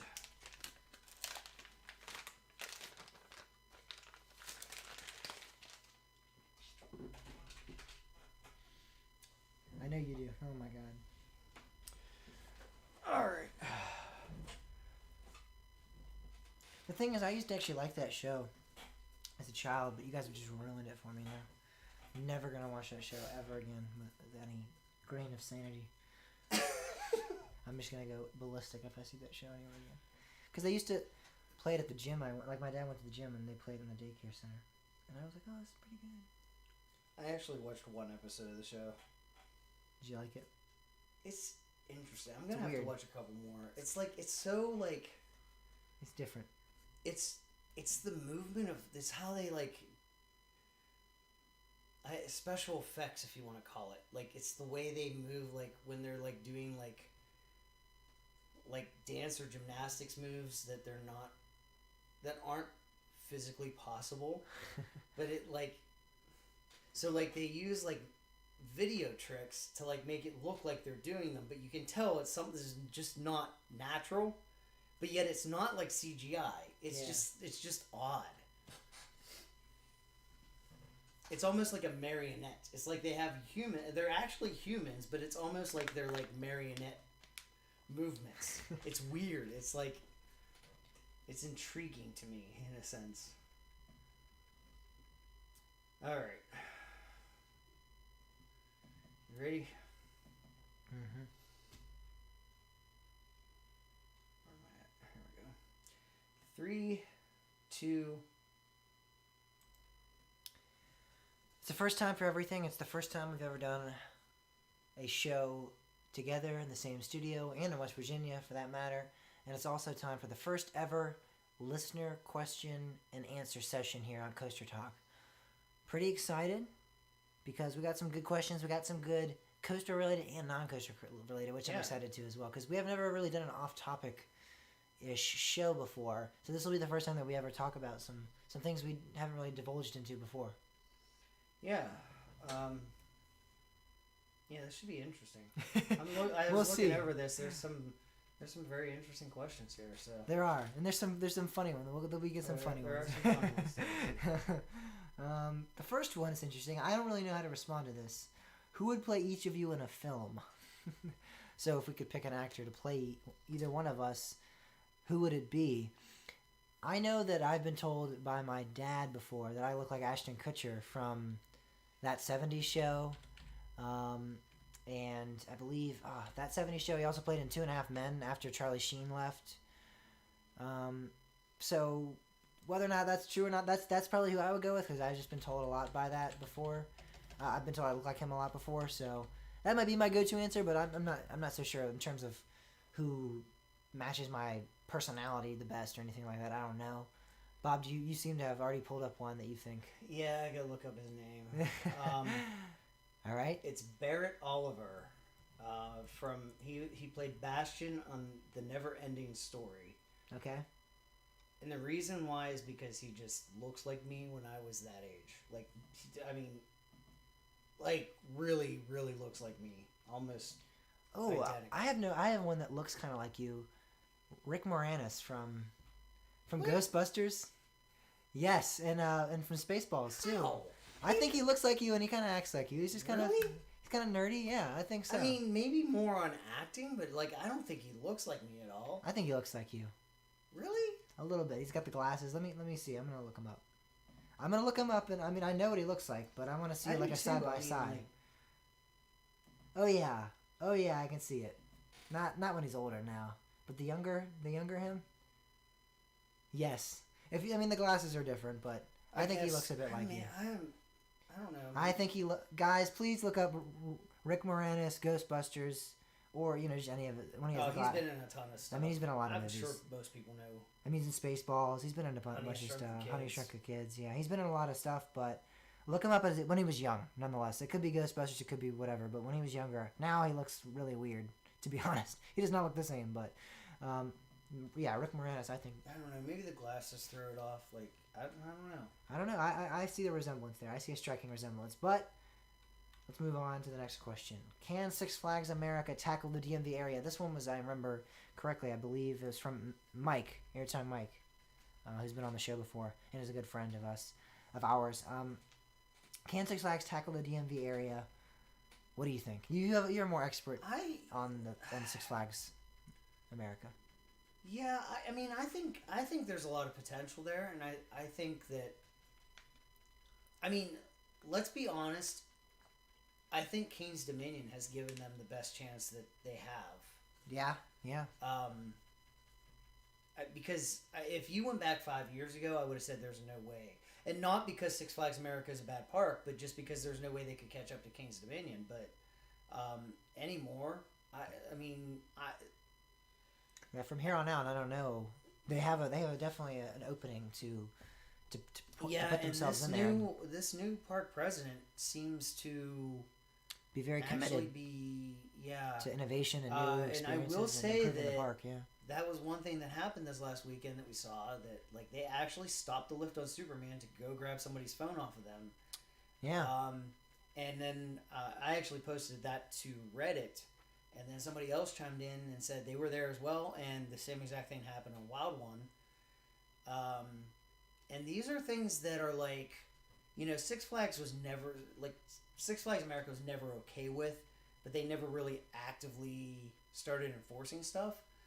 I'm really curious to see if they have the same stance with line jumping. Yeah. Because when we were there, there wasn't really a good example. I mean, really, it was. I think more than half the park was enthusiasts that day. It was crazy. Like enthusiasts from everywhere just descended. Yeah, it was. Six Flags America. There was a lot of them. It was the opening of the park. Yeah, but it was like. But like the thing is I didn't actually see anybody trying to line jump. No, which is something that it's rare. I've never seen that. Not that's happened. Like yeah, I mean, it's never not happened. That is, if there is one problem that Six Flags America does have, it's line jumping. It's a big problem at Six Flags America. A big problem. It's the only place that I ever had a line move backwards, and I'm not kidding about that. The line actually did move backwards from line jumping. That's how bad it is. But seeing those events play out, it makes me wonder if they're actually like, okay, we like this park president may be like, look, people have been saying this. We need to actually start enforcing some of these rules. Executing our rules, yeah. And I mean, it seems like he's just taking an interest in the park. He's from the Virginia area. I think he's from Norfolk. If I'm not thinking, I believe he said in that video he was from Norfolk. It's Norfolk. Norfolk. It was Norfolk. It was definitely. Norfolk? It was definitely Virginia Beach area. I don't know if it was Norfolk, okay. But it was definitely Virginia Beach area. And because he said he went to Hampton, I believe, or he went somewhere down there. He went one of those places, that huge metro Virginia Beach area. He said something of that nature, that he was from there, and that very well could be playing into this. I mean, he might have gone to the park, you might have heard of it before, and having that experience, having that almost draw, like, oh, my family's from near here, I want to make this the best park as possible. That definitely does play a part in this, I think, for sure. Because I mean, if he's from California or from whatever, he might just be like, whatever, I've never heard of this park, let's just go on with it. I don't care what the reputation is as much. Not to say that California park presidents won't care, but I think that has a draw for him. Like, oh, I grew up around here. This is a park that I heard about. It's a little more understanding of what people in the area want too. I mean, the DC metro area is such a unique case and diverse area. It's hard to. I don't know. It's kind of.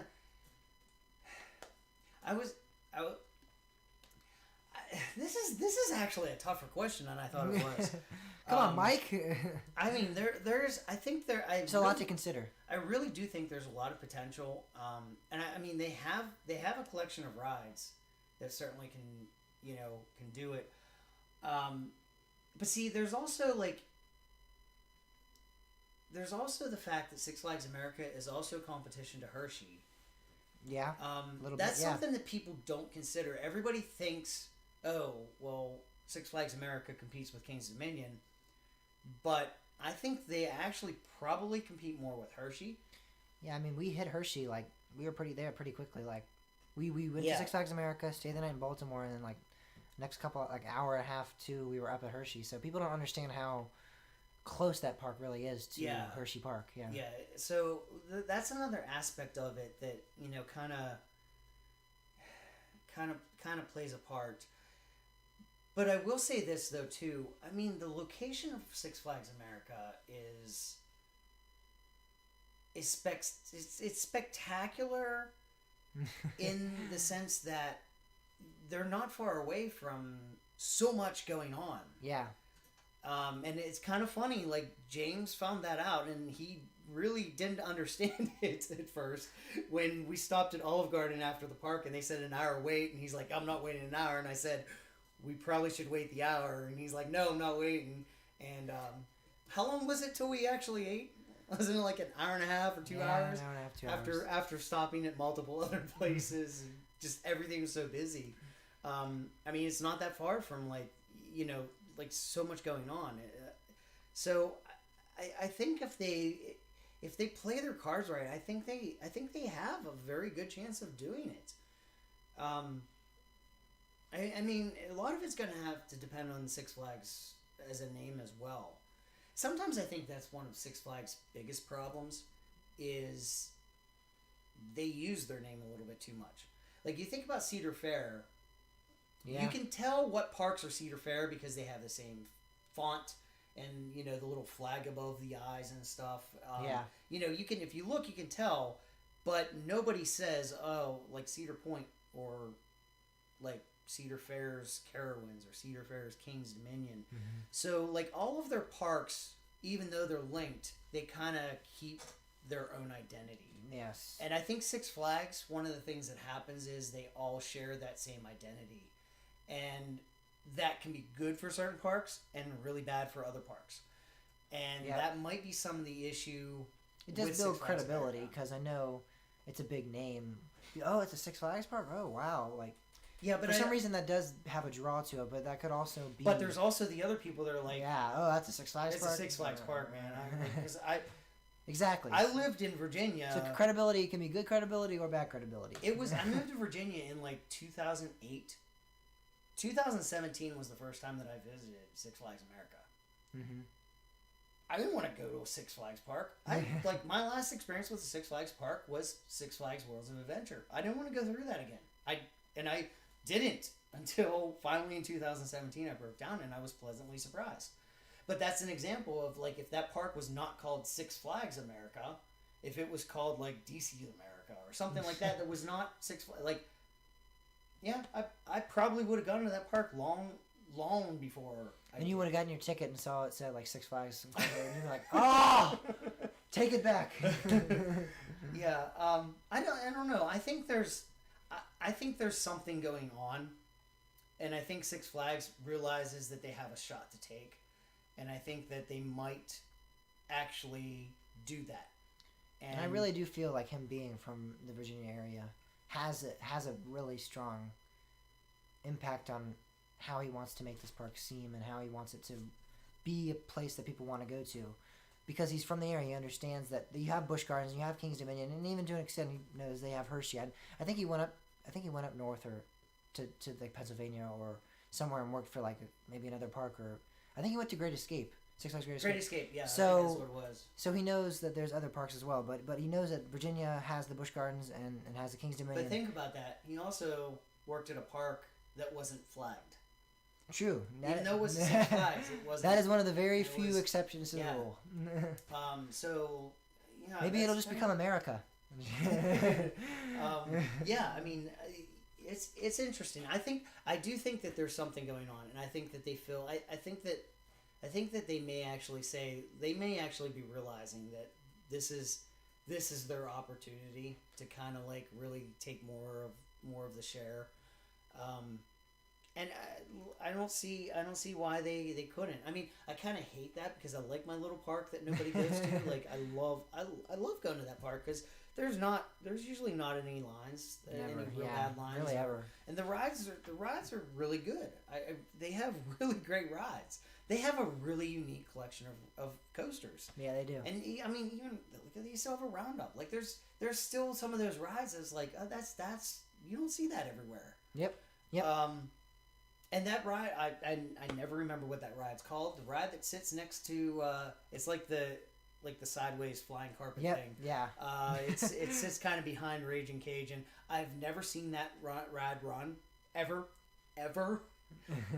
It was running this last weekend, so they're like, and it was that's opening weekend too. That's a big deal. Like, 'cause opening weekends typically for parks are not excellent. They don't normally go smoothly. I was impressed. I mean, I've always said like Six Flags America's maintenance is on point. I don't care what people say about this ride broke down while I was waiting in line. Like that happens with old rides, but what Six Flags America maintenance shines at is getting those back up quick, and there was really good examples of that even this weekend.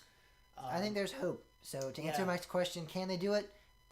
They Yeah. could. They could not. But I think there's strong hope. For them to. I think this is the first time that I can actually say, like, I've always said it's a good park, but I think right now I've kind of hit this point where I feel like, yes, that is actually a good possibility that they actually become more relevant to the DMV area. Yep. And I think people will still visit the other parks, but I think Six Flags is going to be a stop. You know, the people. It'll make a name for itself. Yeah. Yeah. For sure. What is your favorite song? Is the next question posed to us. This is such a tough question. I have an easy answer for that. There's a song called "Dogs" off of the album "Animals" by Pink Floyd, and that is absolutely my favorite song of all time. It's excellent. It's 17 minutes long, I believe, and it's a story. It's truly encapsulating. It's an absolutely phenomenal, ethereal song. It's awesome. It is truly it's like an opera unfolding before you when you listen to it. I swear, it's beautiful. I would highly recommend, even if you're not a big rock fan, or a lot of people always have this weird strong inclination that Pink Floyd, you have to be on drugs to listen to Pink Floyd. They have to get high or whatever. No, trust me, you do not have to be like anywhere near there to listen to Floyd. Floyd is an amazing band, but even if you don't believe me, just listen to that song, just that one song. See if you like them. It's an excellent song. That is my favorite song of all time. This is such a tough question for me. I would have to say that one of them that I really like is "Now You Know" by Icon for Hire. I absolutely love that song. Icon for Hire is they're my favorite band by far. I love them. I love almost, I think, pretty much every single song they've ever done. I really love that song. And I also this is kind of going to show a side of me that people didn't know existed, but I actually also really like "Almost Love" by Sabrina Carpenter. He's revealed himself. I like pop music, and Disney pop is not something I shy away from.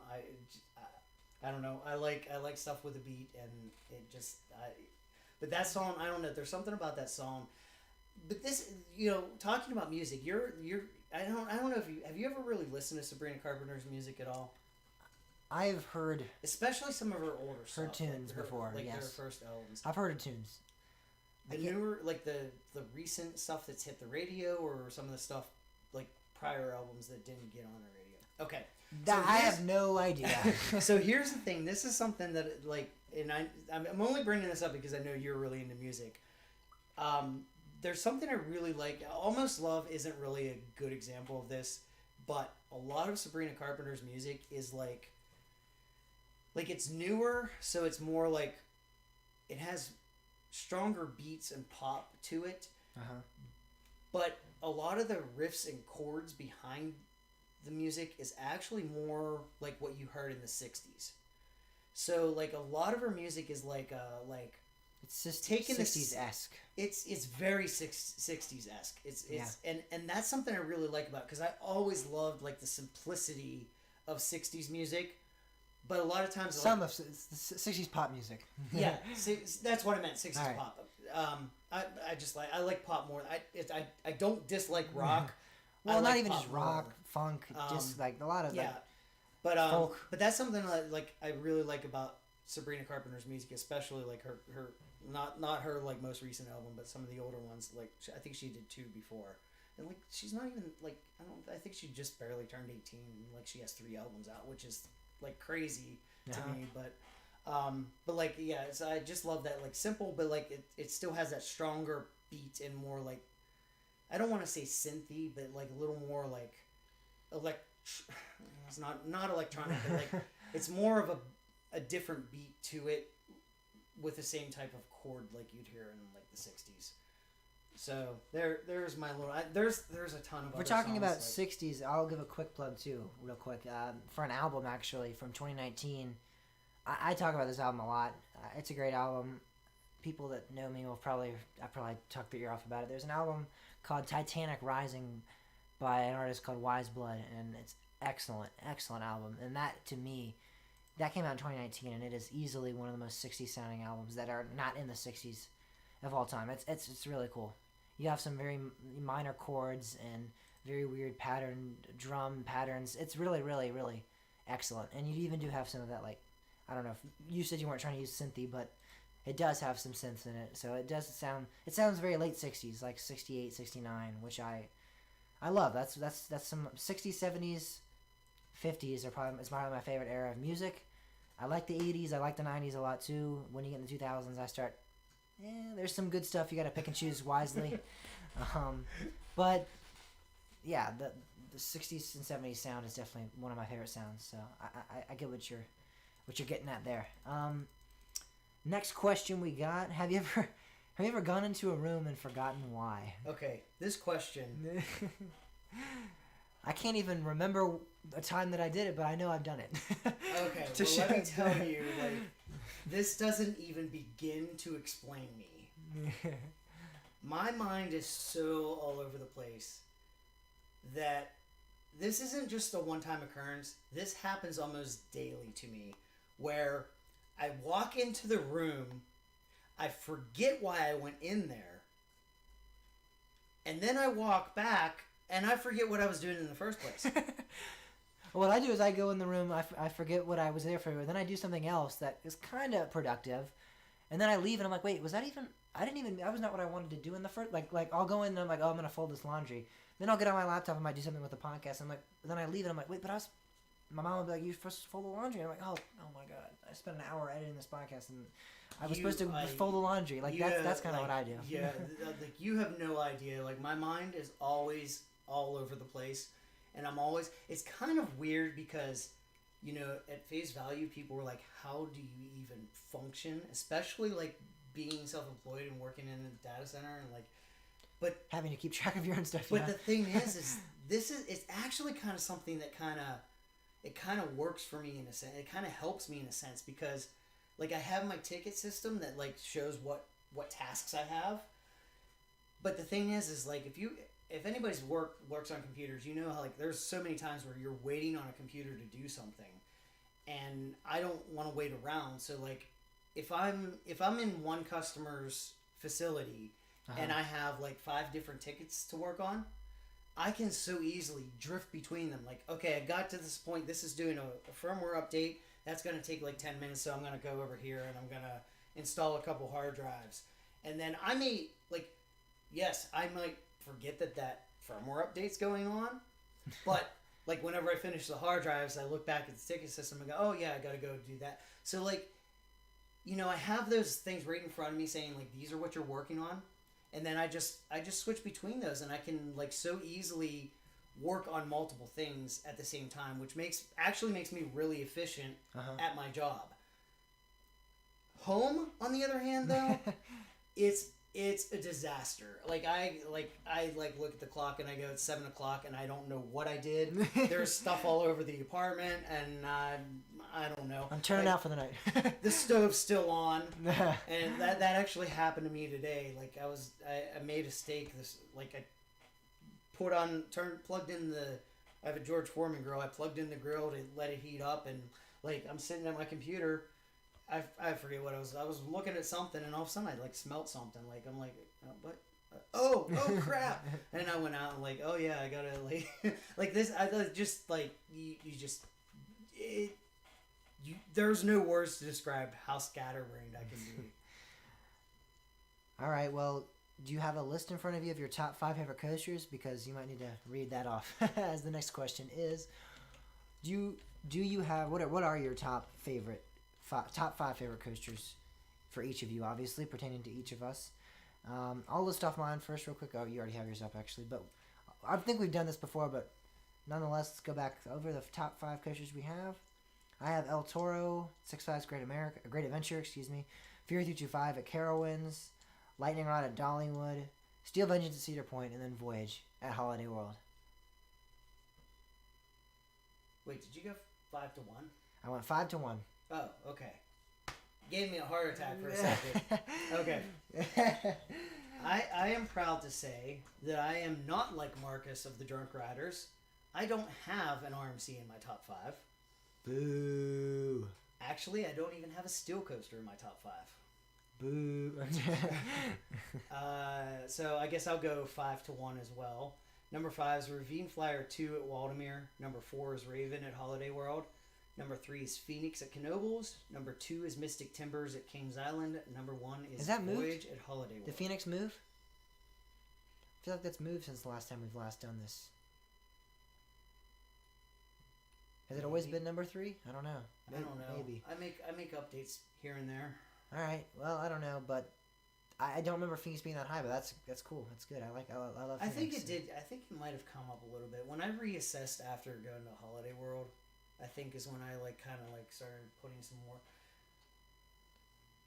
Yeah, I don't know. I feel like it did. I feel like it was a little bit lower at one point, but I think so. But I feel like some things changed, and I just see sometimes you revisit things and you go like, yeah, this is a lot better than I remember it. Kind of like Mind Racer at Six Flags America for me. Did that make your top 10 now? Yeah, that's actually my number 1. So I forgot to move it from Voyage there. You know, it is kind of funny. Like it's not until number 7 that I get a steel coaster. I know. And that's number 7. And that's one that you love a lot. So I feel like it would be up further, but. But I love. Well, this is another question. So let's just jump down to this other question: steel coasters or wooden coasters? Yeah. It's by far wooden. I mean, I love them both.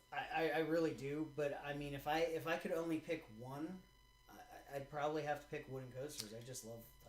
I love wooden coasters too. I think certain ones are absolutely some of the best rides out there.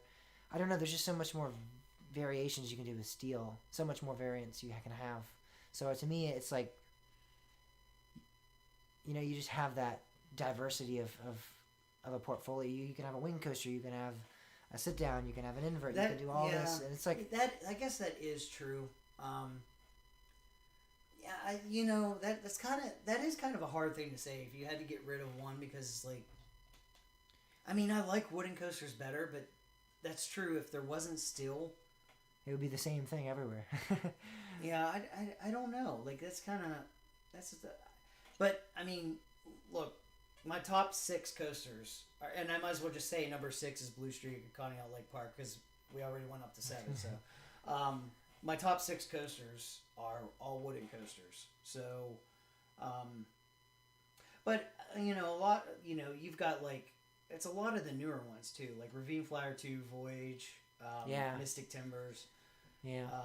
I mean, I definitely like some of the classics too, but it's there is a big difference between the classics and the newer wooden coasters, especially when you talk Gravity Group with Voyage and Ravine Flyer 2. Those are not. Those aren't your grandpa's wooden roller coaster. Yeah, exactly. Yeah, I don't know if Grandpa would love that ride experience at all. But yeah, it is an interesting question, and we knocked that one out. That was one that we had further on. But let's go back down to what are your favorite things not having to do with coasters? So Bob already kind of talked on this for me, or touched on this a little bit. As he mentioned, I love music. That is probably my second, or honestly, it probably trumps the love of roller coasters I have. I love music. Music is such an important piece of my life.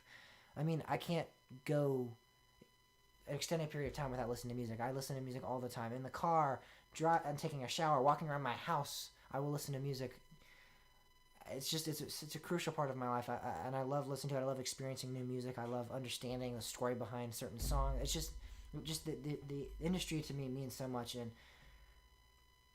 it's just an excellent. I don't know. For me, I think music actually might be my actual favorite thing of all time. So not having to do with coasters, but just my favorite thing of all time is probably music. Then roller coasters. Then we start talking about like sports, like a hobby kind of thing.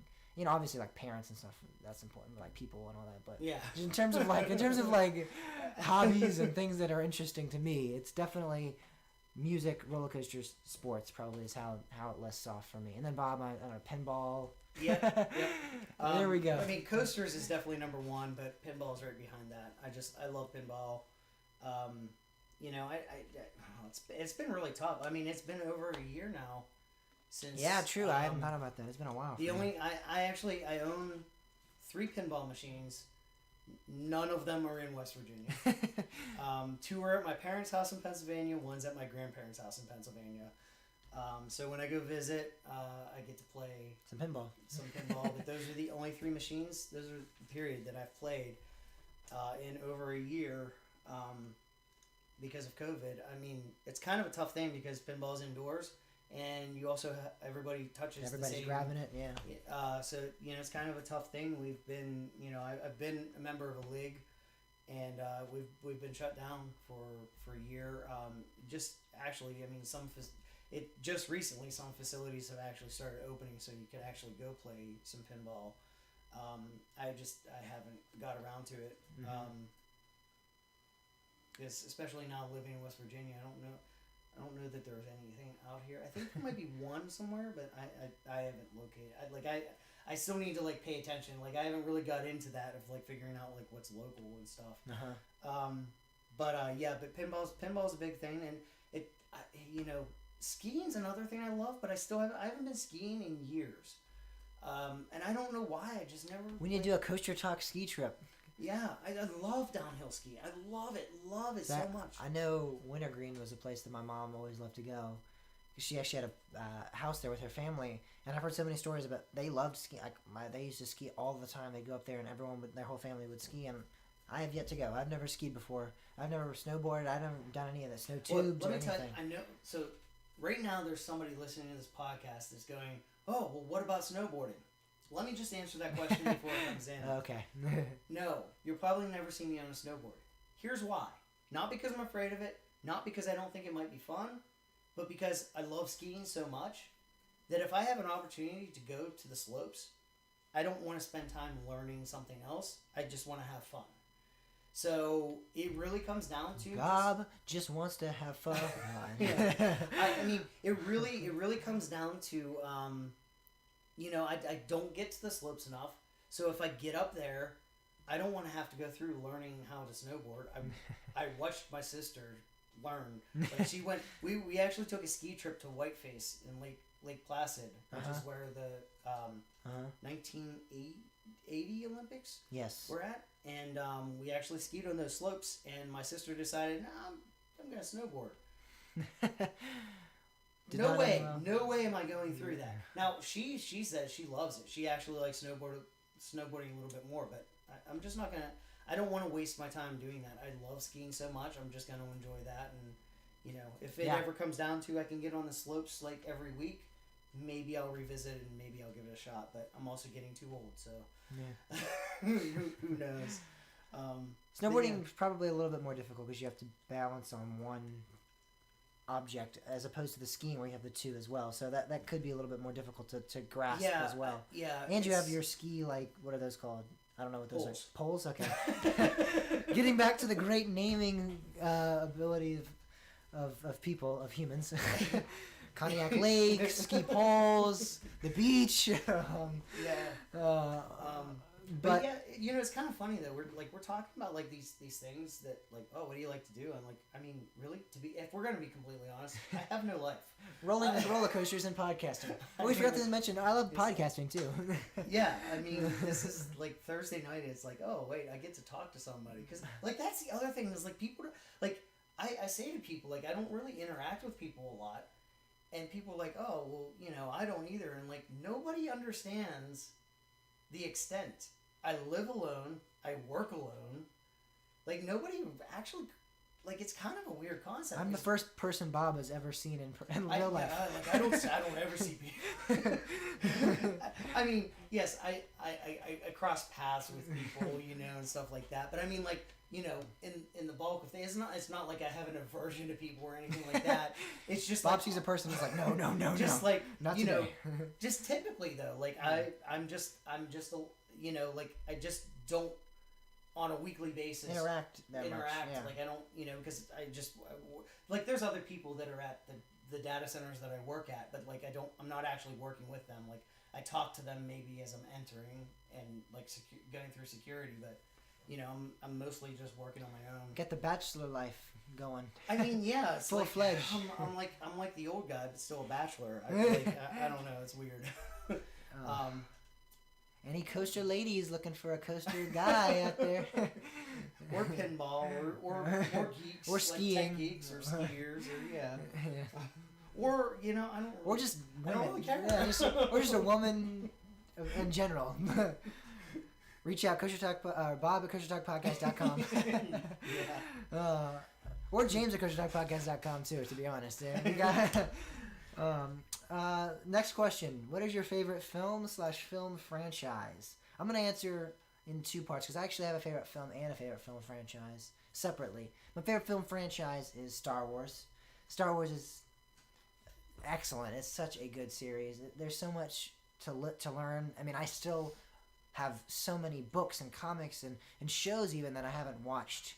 And that's awesome to me that there's just so much content and so much to understand and to you almost get immersed in this own little world. Like you literally think of yourself as a part of this universe and this galaxy that George Lucas and Disney and all these Lucas Entertainment have created. So it's just awesome to feel like that, to have that escape almost. When I watch a show, I feel like I'm there with Anakin Skywalker as he turns to the dark side, and Luke Skywalker when he again brings him back. It's just excellent. I really enjoy that, and it's more than just watching one little movie and getting that, because when you watch a movie, you do get briefly encapsulated and you're interested in what's going on in the story, but then that wears off so easily. But when you have shows and books and all these different theorists on the internet talking about it, you really do just, it's almost like a second world, a second country for you to visit when you're down or when you want to relax or whatever. You just turn on some Star Wars, watch some Star Wars, read some Star Wars, and you're back in that world. It's really, really something. It's excellent. I like that. But favorite film, and then Bob, you can answer yours. I would have to say Jaws is my favorite film of all time. And people are gonna go, oh come on, that's a cheesy horror flick from the 70s. First of all, you're wrong. If you look at the technology of the 70s, what they did is absolutely incredible. Secondly, it is more than just the film itself. Yes, I think the film's excellent. Yes, I think the film has a lot of great one-liners, a lot of great. There's a good story. You know, all of that's true. But for me, I grew up watching that with my grandpa, my dad. It's a piece of our lives that has really always been there. Jaws has always been there. I've watched it since I was 7 years old. My dad saw it when he was 7 years old in the 70s. So it means something more to me than just, oh, it's a movie. You know, it's an experience. It's almost visiting. I mean, I will say my grandpa passed away, and when I rewatched it, I actually rewatched it recently with a friend of the show, Timmy.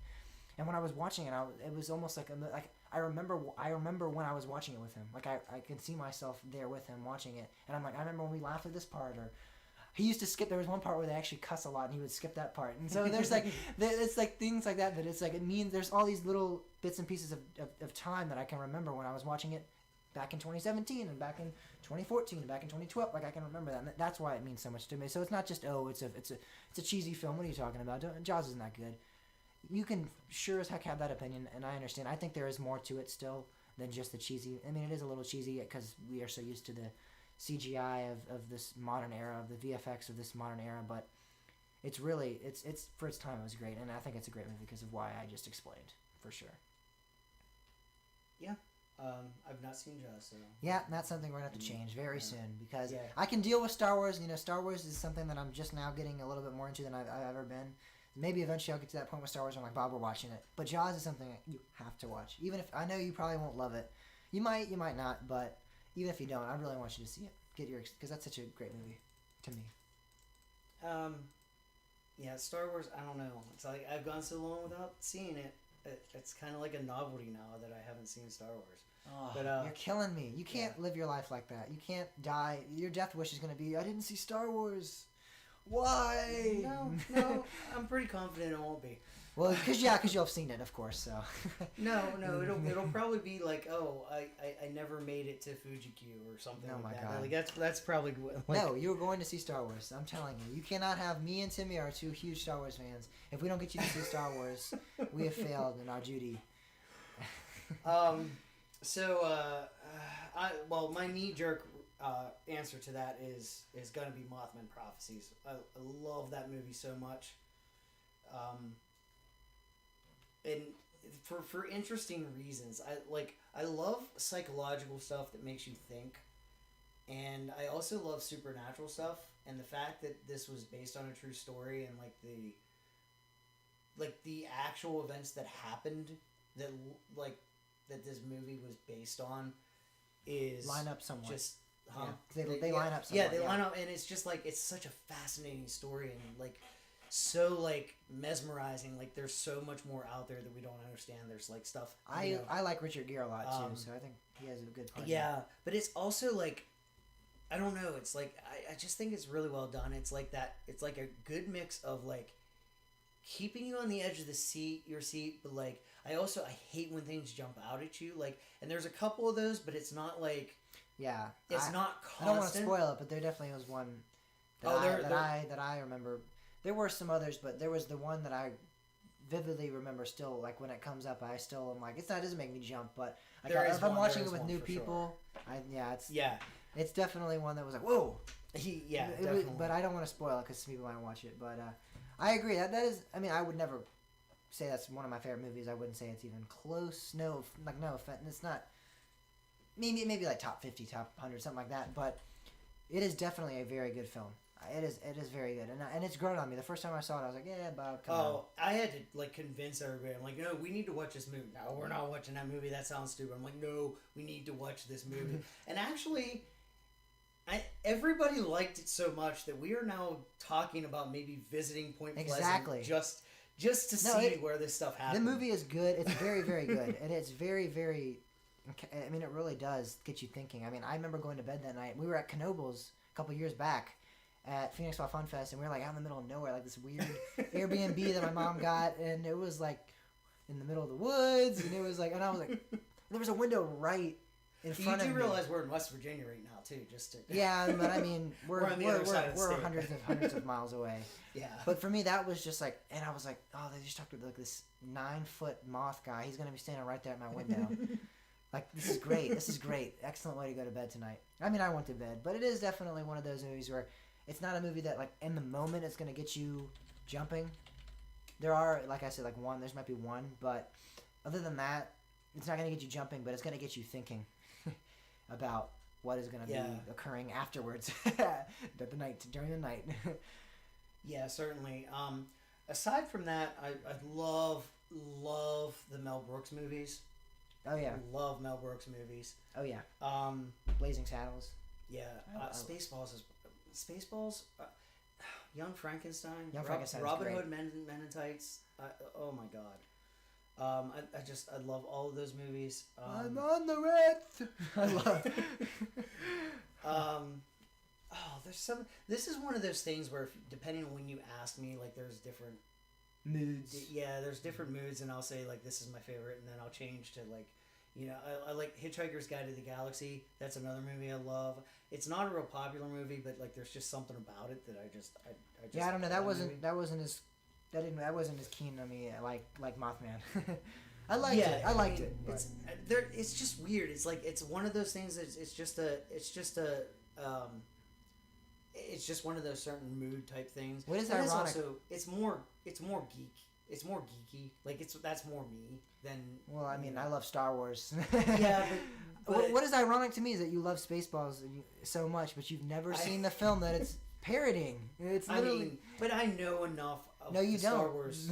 I know the basic story of. I watched Spaceballs, so. Like, Yeah, I know there's others that like after this I'm gonna be like, oh my god, why didn't I say that? Because that's really like one of my favorites. I will say, I think I had a conversation the other night. I was watching the Coaster Radio live stream, and they were talking. Somebody brought up. They weren't actually talking about it on the show, but somebody brought up in their live chat, because they do a live stream too when they record. They were bringing up comedies, and someone brought up Eddie Murphy Coming to America, the new Coming to America movie that he just released, which was a sequel to Coming to America. Some people were like, that's not that good. But I'm telling you, the original Coming to America is one of the best comedies of all time. Eddie Murphy 80s movies in general are all excellent, like Trading Places, Coming to America, Beverly Hills Cop. Those are all really good films. 48 Hours is really good. Those comedies are great. If we're talking comedies, that's probably some of my favorites. Vacation, Chevy Chase, Vacation, the original, and Christmas, and European. Oh yeah, for that matter. Those are that really film's good movies. the Las Vegas one sucked in my opinion, but all the other ones are good. Yeah, I mean, so there's definitely different like genres and different moods that I can be in and feel different movies. Oh, I will really quickly before I know we've milked this question out quite a bit, but It's fine. It's I our have podcast. been getting in. We'll do I what we told want. I think a couple weeks ago I might have even mentioned it when I mentioned anime. I've been watching anime, and I know people are like, oh, people are getting into anime now. I'm not doing it as much as a trend or a fad really. I'm doing it because my brother told me about it, and I'm actually kind of interested in it. I'm not really following anybody's lead here. This isn't trying to fit in or being cool with anime at all. If that's what you think, I'm not trying to fit in. I've been watching Studio Ghibli films, and my favorite in particular is called Princess Mononoke. It's absolutely amazing. I actually just watched another one as well. It's Princess. Now I can't remember it. I can't believe I can't remember it because I really really enjoyed it. And I mean, it's. I'll see it as soon as I see it. I'll remember it. But it's very similar in essence to Princess Mononoke. It's Nausicaa of the Valley. That's of the Winds. There it is. I just remembered it. Nausicaa of the Valley of the Winds also has a very similar kind of story theme a little bit. So I think they're all really great movies though. So if you ever have any, if you want to go out on a limb and watch some movies you might not be too familiar with or too comfortable with, anime can be strange at times for sure, and there are some even weirder. Like this is pretty standard. Like I think Disney even when they distribute it in America, so this is pretty like safe, normal. Some anime gets weird. I mean, I'm just gonna tell you guys, it gets pretty weird, especially the TV shows get kind of graphic and strange. I haven't really divulged into that segment of it yet, but I don't even know if I plan on doing that. But this is really good stories, excellent lessons that your children or you even might learn. I mean, I am 17, almost 18 years old, and I felt like my life changed after I saw that movie. That's how much it means. And I even showed Timmy it, and he didn't really say I've never really been that big of an anime fan, and he loved Princess Mononoke. It was really, I was surprised. Even Pam, I showed Pam, and she didn't absolutely love it, which I kind of figured she might not. But she really liked it too. Like it was definitely like she liked it. Like everybody I've shown it so far, I've not heard one like, it was good, but nah, it wasn't my thing. And I've showed tons of people. Like it's literally like I've watched this movie in the past 2 months probably 8 times, 10 times. That's how much I love it. So really quick, just a couple others. Like if we're gonna say film franchise, Men in Black. I love Men in Black movies. Okay. They're awesome movies. Yeah, those are good. I'm also really I love documentaries, and I think The Great Hack is one that I just absolutely love. I actually, a recent one, The Social Dilemma, is another documentary that I just absolutely love. Because there's a lot of like the kind of philosophy that I have. And yeah. It explains a lot of like the things I'm screaming at people that they're like, you're nuts.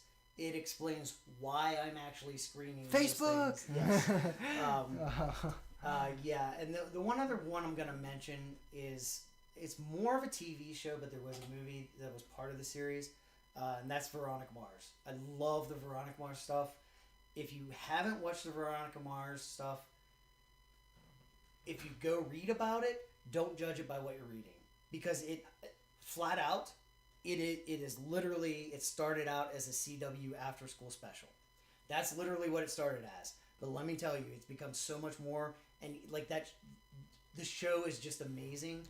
And Hulu revived it. Like it keeps coming back. There's so much demand for it that it keeps coming back. The movie was actually produced because fans did a Kickstarter, like begged Rob Thomas to do another one and did the Kickstarter. Gotcha. And then Hulu just recently did another season of it. Like it won't die because it's just so awesome. So that's another thing to check out. I mean, there's a ton more, but those are, you know. And just quickly plugging this into, just before we head on to the next question, I just watched a really good John Belushi documentary called Belushi. John Belushi was a comedian. He was on SNL. He was in some movies. He's an excellent comedian. So, and he died really young of drug overdose. So if you want to check that out, that was a really good documentary. I actually watched a couple of months ago, and that was absolutely one of the best documentaries. I don't watch many documentaries, but since you mentioned documentaries, that was one I watched and I really liked it. So let's move on to the next question here. Which chore is your favorite? Oh God. Which chore is my favorite? You know, I don't know if I have a favorite chore, but if I had to say one that I actually enjoyed doing when I did it, now I don't do it because we actually hired someone to do it. But I used to like cutting the grass, to be honest. I'd complain about it because it was a very time-consuming project. But once you get out there, yep, and you're pushing the lawnmower and you're listening to your music and you're like jamming, I was like, I swear to God, I'd be like pushing the lawnmower and I'd be like jumping up and like like listening to like hard rock and I mean, that was a fun task to complete once you got out there. You know, the idea of doing it sucks, but then once you're out there, it's fun. That's like a lot of things. It's such a struggle to start, but then once you start, it's not as bad. I don't know if I like taking out the trash or doing the dishes like that, but no, that's why I buy paper plates. Like, yeah, I just hate doing dishes. I would say I'm kind of similar, but I would say more on weed eating. I actually loved it with an electric. They're weed. fun, yeah. I don't like gas ones. They're just too heavy. I hate the ones with the cords. Oh God. No, see, I like the ones with the cords because they're so light. No, I just want the electric ones. I like those. Like the battery powered ones. The electric cord. The thing is, the electric cord. They like, oh, it just goes everywhere. I can't do it. To me, that my grandma had one, and we literally, because my dad and his brother were gonna start weed eating for her. They were like, we gotta get a battery powered one. We can't have this big cord following us around. My grandfather, he's my dad's dad. Uh-huh. He's passed away now, but like that he would actually only use an electric lawnmower. That was the thing that I watched. Like I used to watch him cut his grass, and I'm like, what the? I would like that was crazy to me because like weed eating is kind of, I don't know. It seems like the cord's easier to manage, but like if you're lawnmowing, you're going back and forth. Like you could not do squares. No. You just couldn't do squares. You had to do back and forth. But then you were like, you're always like, I don't know. Like, yeah, gas powered really or well, battery powered is the only way to go with lawnmowers for sure. Yeah. Welcome to lawnmower talk. But see, but it's also like it's also like electric motors. Like, I mean, yeah, you don't have to restart them when they stall out, but like if you get under a lot of grass, like it seems like. Yeah, well, that may have changed now, because electric motors are getting so much more powerful and yeah, you know, but like weed eating was just so it's more like because holding the motor in your hand was just but there was just something fun about just going like watching the weeds just disappear. I have not weeded a lot of my life, but that is when I have, I love that. Yeah, it's and I mean I don't do it anymore. I haven't done it in a while, but. Well, actually, when I had my house in Linden, Virginia, like I literally lived in the woods, so it was like it was basically the woods. So I didn't really cut my grass because it was like basically rocky for the most part. But like the sections where I considered my yard, just every few weeks I'd take a weed eater and just go out that whole section just like I mean most people but. Because there were so many rocks in it, it was just so much easier to do that than a lawnmower. That's what I did. And it almost been like you'd zero escaped and just rocks everywhere. It was. Gotcha. I mean, like I literally lived on the side of a mountain. This next question is going to raise, I'm sure, a little bit of controversy between us. Least favorite park.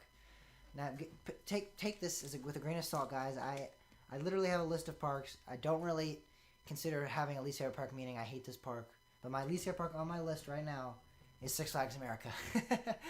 And it's not because I dislike the park. It's just how it falls out. I mean, I have Six Flags America, then I have ZDT's amusement park, Kentucky Kingdom, Six Flags Great Adventure, Kennywood, New England, Kings Dominion, Six Flags Over Georgia, SeaWorld San Diego, and it goes on and goes on. But all of those parks I enjoy.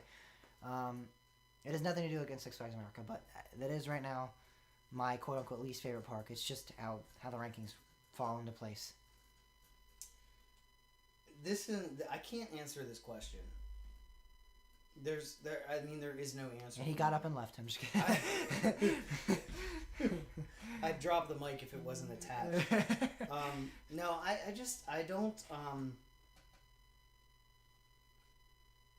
Like I can't put into. Like I could tell you what my favorite parks are, but there's no such thing as a bad park. I mean, if you're not in my top, you're just tied with everybody else. That's kind of the way my mind works. So like I can't really pick. And that's kind of how my list is ranked, but like pretty much everything is like so neck and neck. Like none of these are like crazy.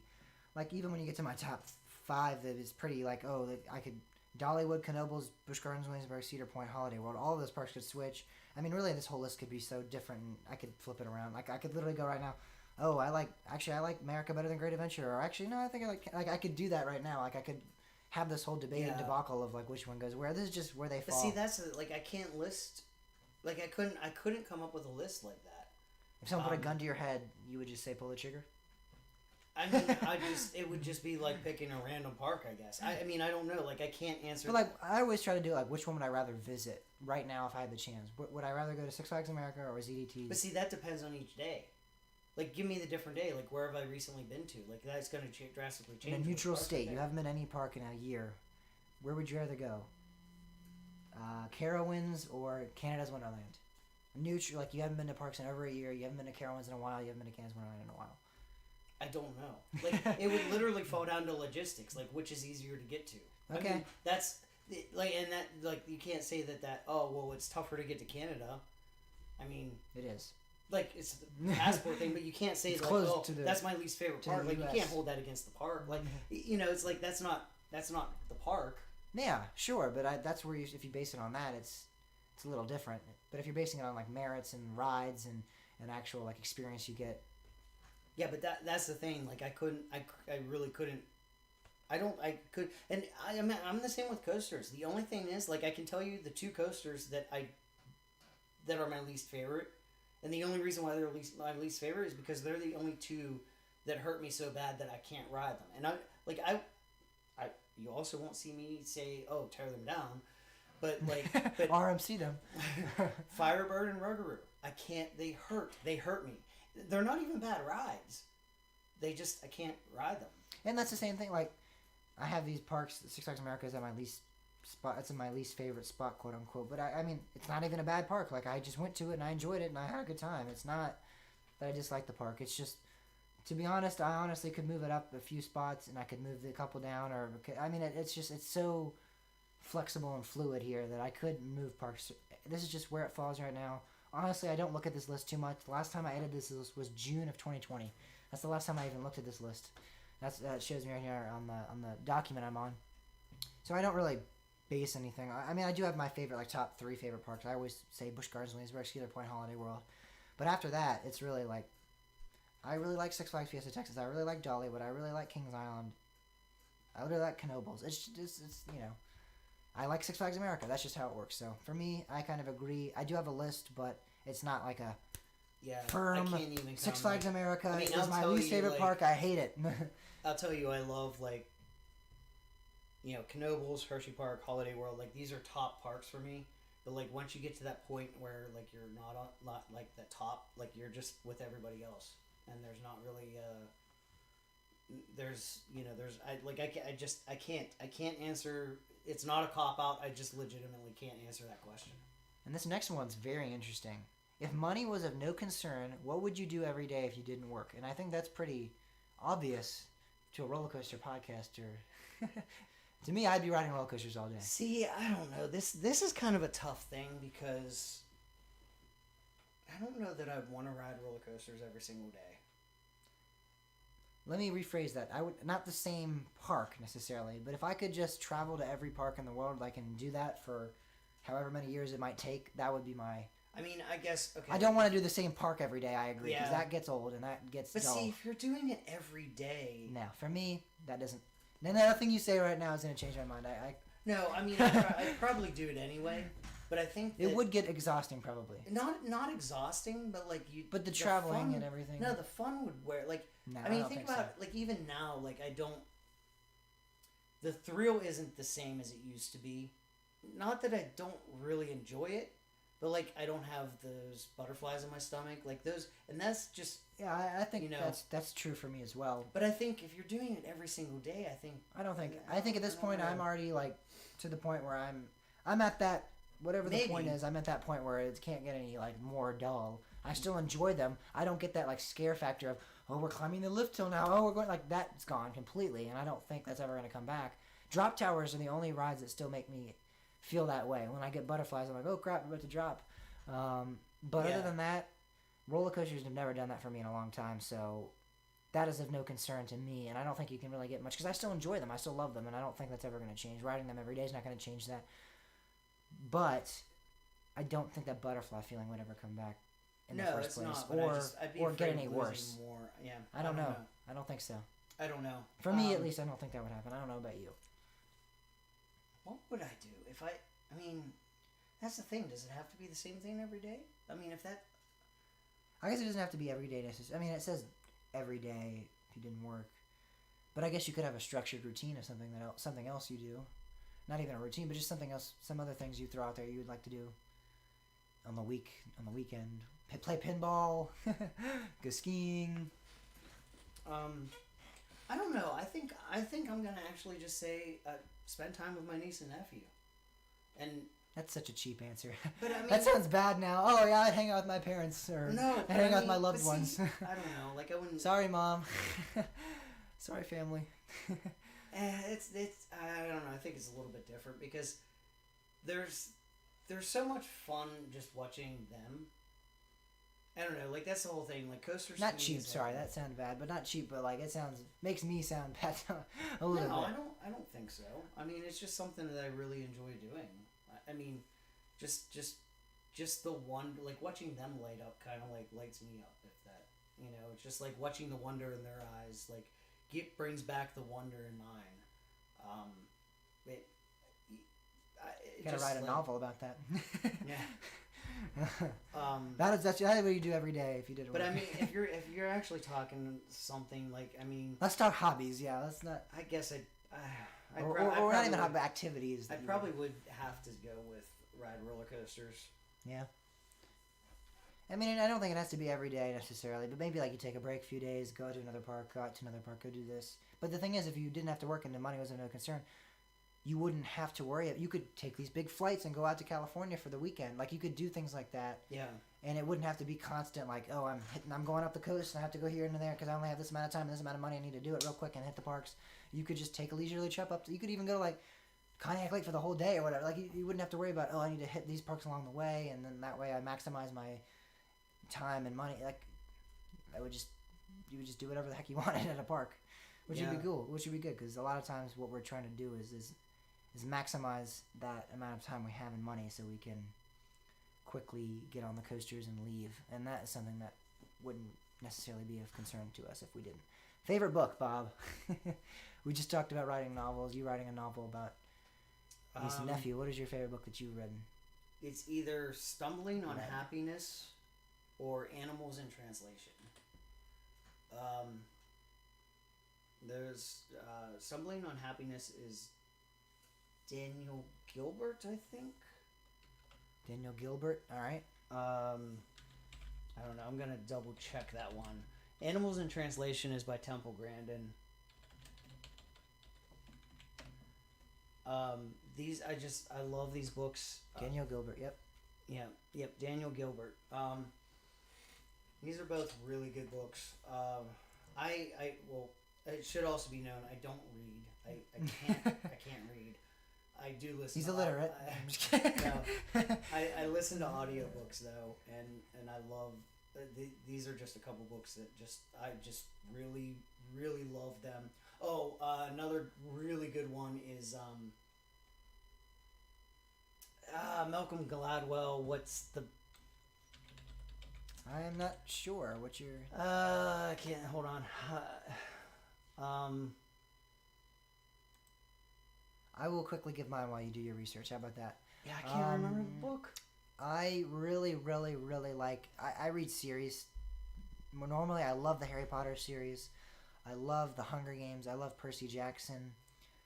There's a series of graphic novels which actually, honestly, doesn't surprise me. This is the one reason it doesn't surprise me that I like anime so much, because it's Kazu Kabushi, which is the author of the series, and it's basically it's a graphic novel, but it has very similar stylizations, like anime. It's styled very similarly to like anime, and that's why it doesn't surprise me that I like anime so much, because I loved these books growing up as a child. He's still there. There's one yet to come, and I believe that'll cap off the series. But if you go back, they're quick reads too, guys. You can check these at the library and literally read them at the library and then put them back on the shelves, because they're graphic novels. There's not much reading to do. It's a lot of looking at the images and understanding what's going on in the story. But the reading is typically just them speaking to each other. Because with the books, typically you have like the characters' inner thoughts, so you have to read all of that. But with the graphic novels, you don't get that. It's more like it's almost like watching a show or a movie, honestly, because you're just reading what their dialogue, and it's excellent. I really like that series. That's probably one of my favorite book series. It is a graphic novel, so it's a little different. But again, for just in terms of books, Percy Jackson, Hunger Games, Harry Potter are three of my favorites. I really, really enjoy them a lot. This is driving me nuts. You're driving me crazy. There's a couple different. I mean, I've listened to a couple Malcolm Gladwell books, and I really love his work. But I'm trying to think. There was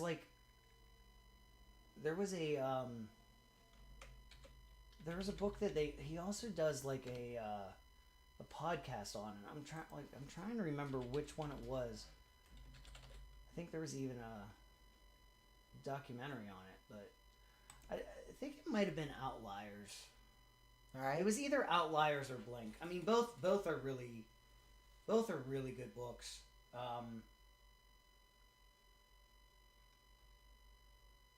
Yeah, this is like my mind is just. You remember that whole like walking into a room Yeah. and like not remembering when. Yeah, this is kind of one of those situations. All right.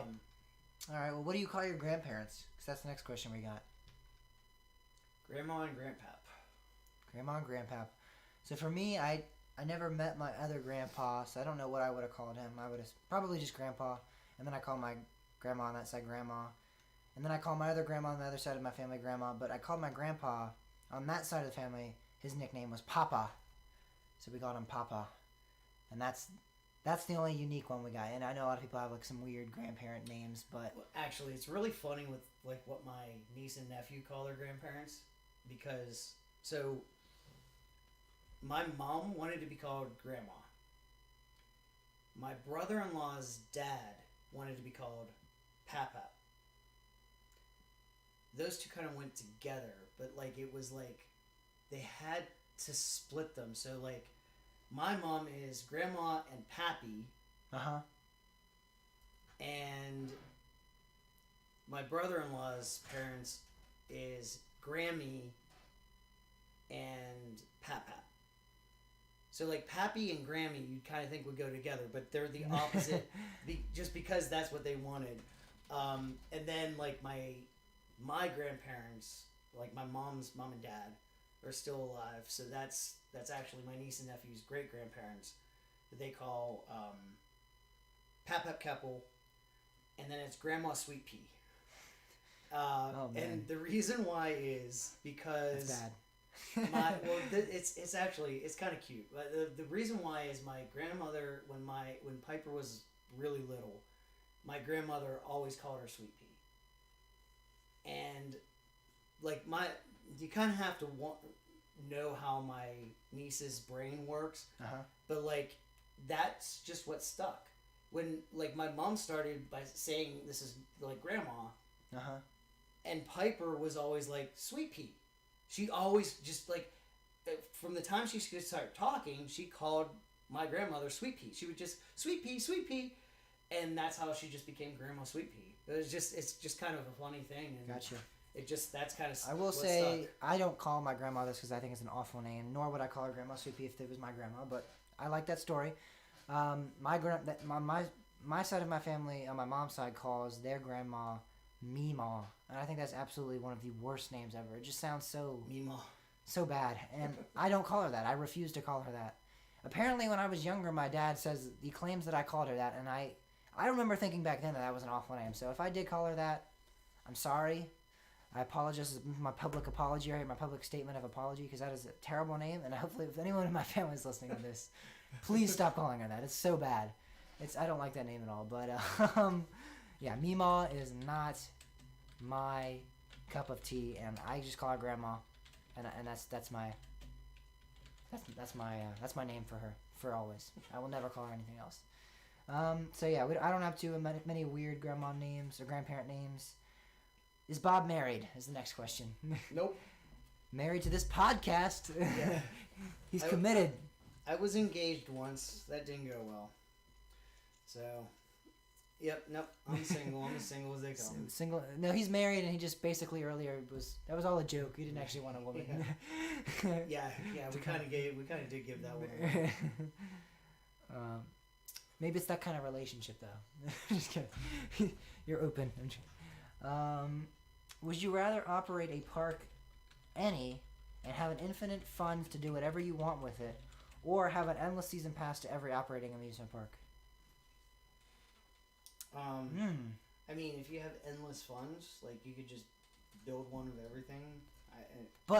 Think about it this way: if you had infinite funds, would you be able to experience it all? Because you'd always be trying to develop something new, and you'd be kind of in that position. I have endless funds. I'd hire people to do all that. I guess you could, yeah. But you'd still have to be in charge. In all honesty, I would probably rather just... Well, wait. How's this worded? Okay. Does this include airfare? If this includes travel expenses, hands down, season passes, like... Everywhere. Just go and do everything. That is absolutely... Oh, but see, then that gets difficult because do I still have to work? Because if I still have to work, like finding the time to do that gets difficult. I don't know. I think I'd probably take the unlimited funds in the park, maybe. And then you'd make the money from the park and go take the trips. Yeah. Do it anyway. You'd have infinite money, so you could just... I just pay admission all the time. Like, I don't care. I have infinite Here you funds. go, guys. Make it rain. There's literally, I won't stop doing this because I have infinite amount of money. I'm just never going to stop making it rain on you. And the last question is pretty like, I don't open-ended. What irritates you the most? That could be tons of things. What irritates you most in terms of enthusiast, in terms of life? All right. Well, Bob will have tons of this, so I'll let Bob go off on that. Corporate. Nothing ever irritates me. Bob loves everybody. I'm everything. I'm the grumpy old man of Coaster Podcast. Back in my day, we didn't have Blue Yeti microphones. Right. We didn't have the internet. We didn't have podcasts. So, if we're talking about parks and enthusiasts and like that kind of, if we're staying in that realm, what irritates me the most is when people feel like since they don't like a ride, no one else likes it, and there's no value in that ride. Basically, oh, I hate this ride and it should be torn down, or this park sucks, it should be like demolished. That's just such a selfish look. You know, I've said this before, and I really like this. Every coaster is somebody's favorite, or is a well-loved coaster by somebody. I don't care what coaster it is. It may Cedar Creek Mine Ride, Anaconda at King's Dominion. Yeah, Cedar Creek Mine Ride was my niece's favorite coaster for a while, and there's a reason for that. And everybody arguing for it to be torn down, I'll tell you right now, if they got their way, my niece may not be riding roller coasters today. Gotcha. So, you know, it's, you know, it's a, it, I just, it, you know, you're allowed to not like a roller coaster or a park. Just don't go. I mean, it's not like roller coasters force you to ride them. They don't. Ride you can me. opt. You can opt not to ride them, and those coasters will just sit there and they won't hurt you. I promise you, they won't hurt you. And the people that enjoy them can still continue to enjoy them.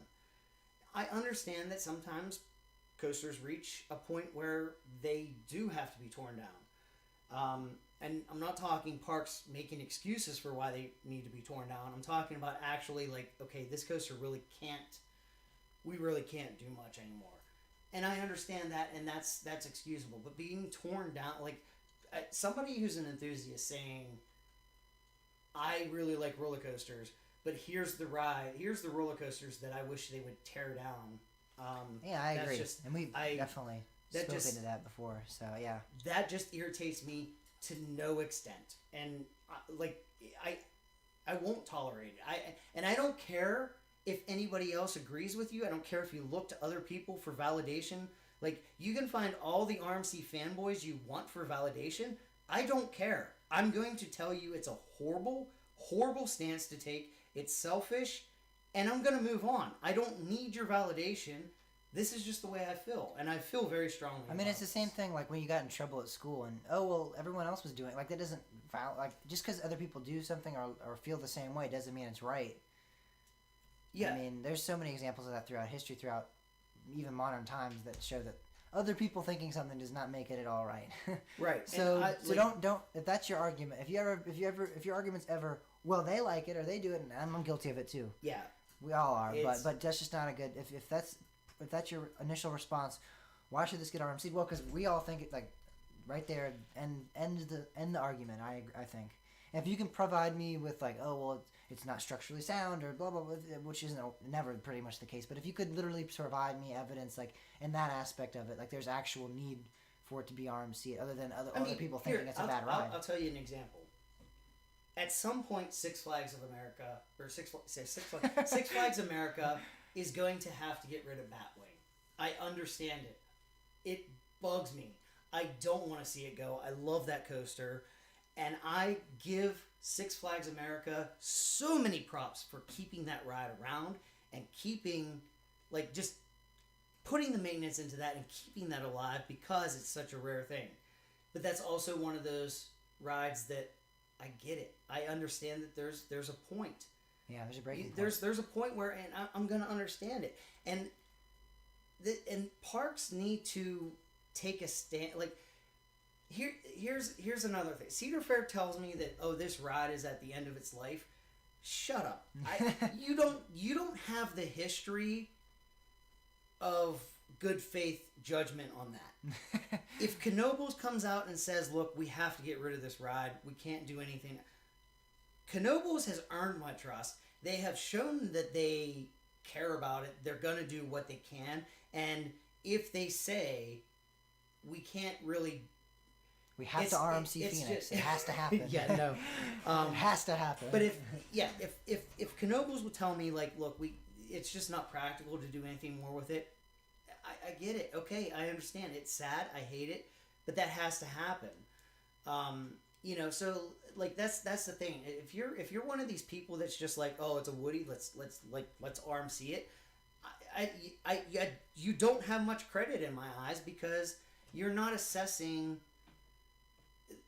You're just not assessing the situation from other people's point of view, and I think it's terrible. You should never like want a ride to be torn down.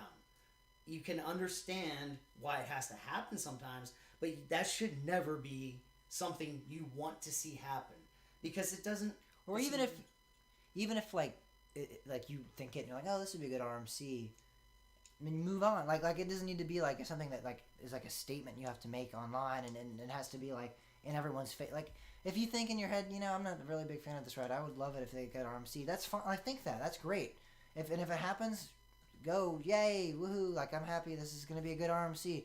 But when you go out and publicly advocate to like tear it down, get the RMC up here. Come on, everybody. Where's the RMC? Let's get the RMC on Roar or Wildcat or fill in the blank, because there's tons of other wooden coasters that people. That's just the two that we often hear about in this region. But let's put this in simple terms. You don't hear general public going around saying that I wish they'd tear that down. You hear them say I don't like that ride, but you almost never hear I wish they'd get. Now I will say, like, you heard whenever Kings of Maine got rid of Volcano, you heard a lot of people say, well, I wish they'd get rid of Anaconda.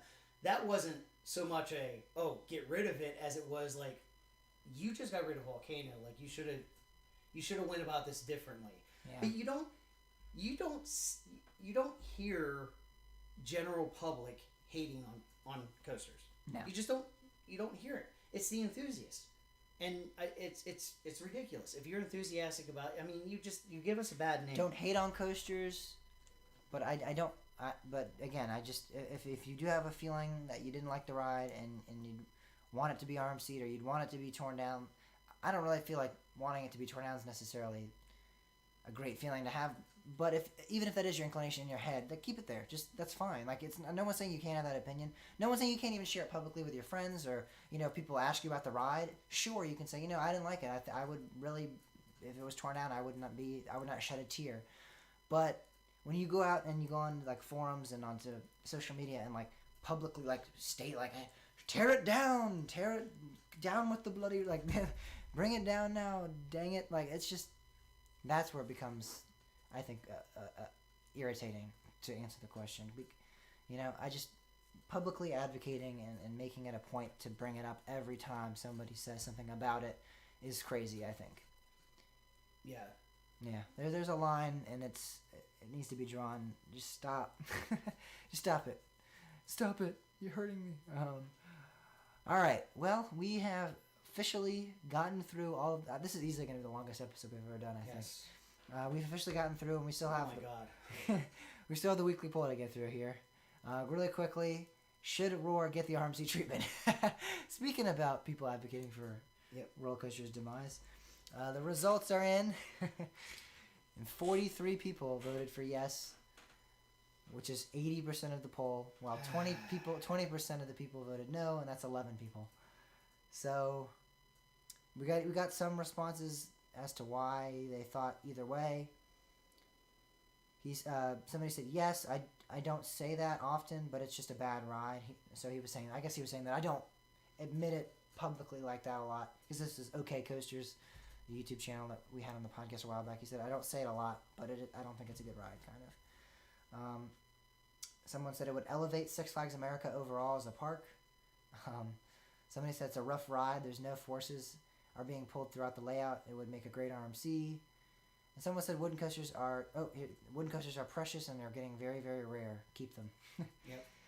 And then we got one last submission via the website that said, no, I don't think Roar should get the RMC treatment, but if it gets too bad, I think GCI should install some Titan track, like what they did with White Lightning at Fun Spot.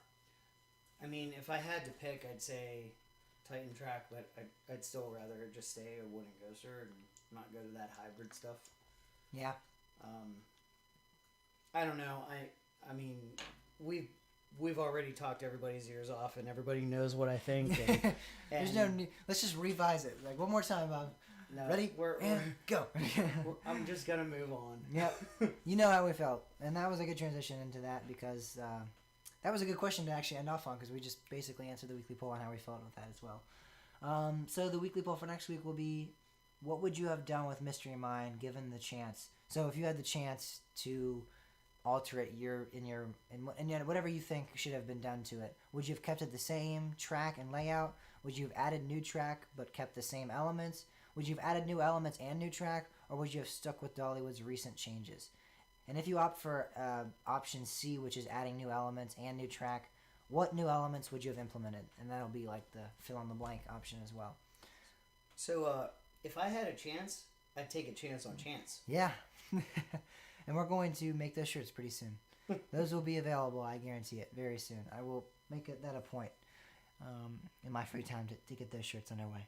I gotta like get their logo and figure out how to like maybe find some text that like the font that they use or whatever, and try to make shirts that resemble that, and then have like a chance ride. I would love to do something like that. I mean, because that's marketing for them. That's free marketing right there for them. All right, so I think that might do it as the longest episode we've ever done. Oh, by a lot. Yeah, so hopefully you enjoyed that. We'll see how people react. If you want to leave a review, a bad review, a good review, you can do that by contacting us at koshertalkpodcast.com/contact. If any of my neighbors are listening, I'm sorry. Or it is, yeah, it's pretty late. Or you can email us, james@koshertalkpodcast.com or bob@koshertalkpodcast.com with any feedback, comments, questions, concerns. If you want to leave a review again, that's where you do it. Answer the poll that we just listed off for you guys there at koshertalkpodcast.com/poll, or it'll be on our social media platforms at koshertalkpod, Facebook at koshertalkpod, Instagram at koshertalkpod.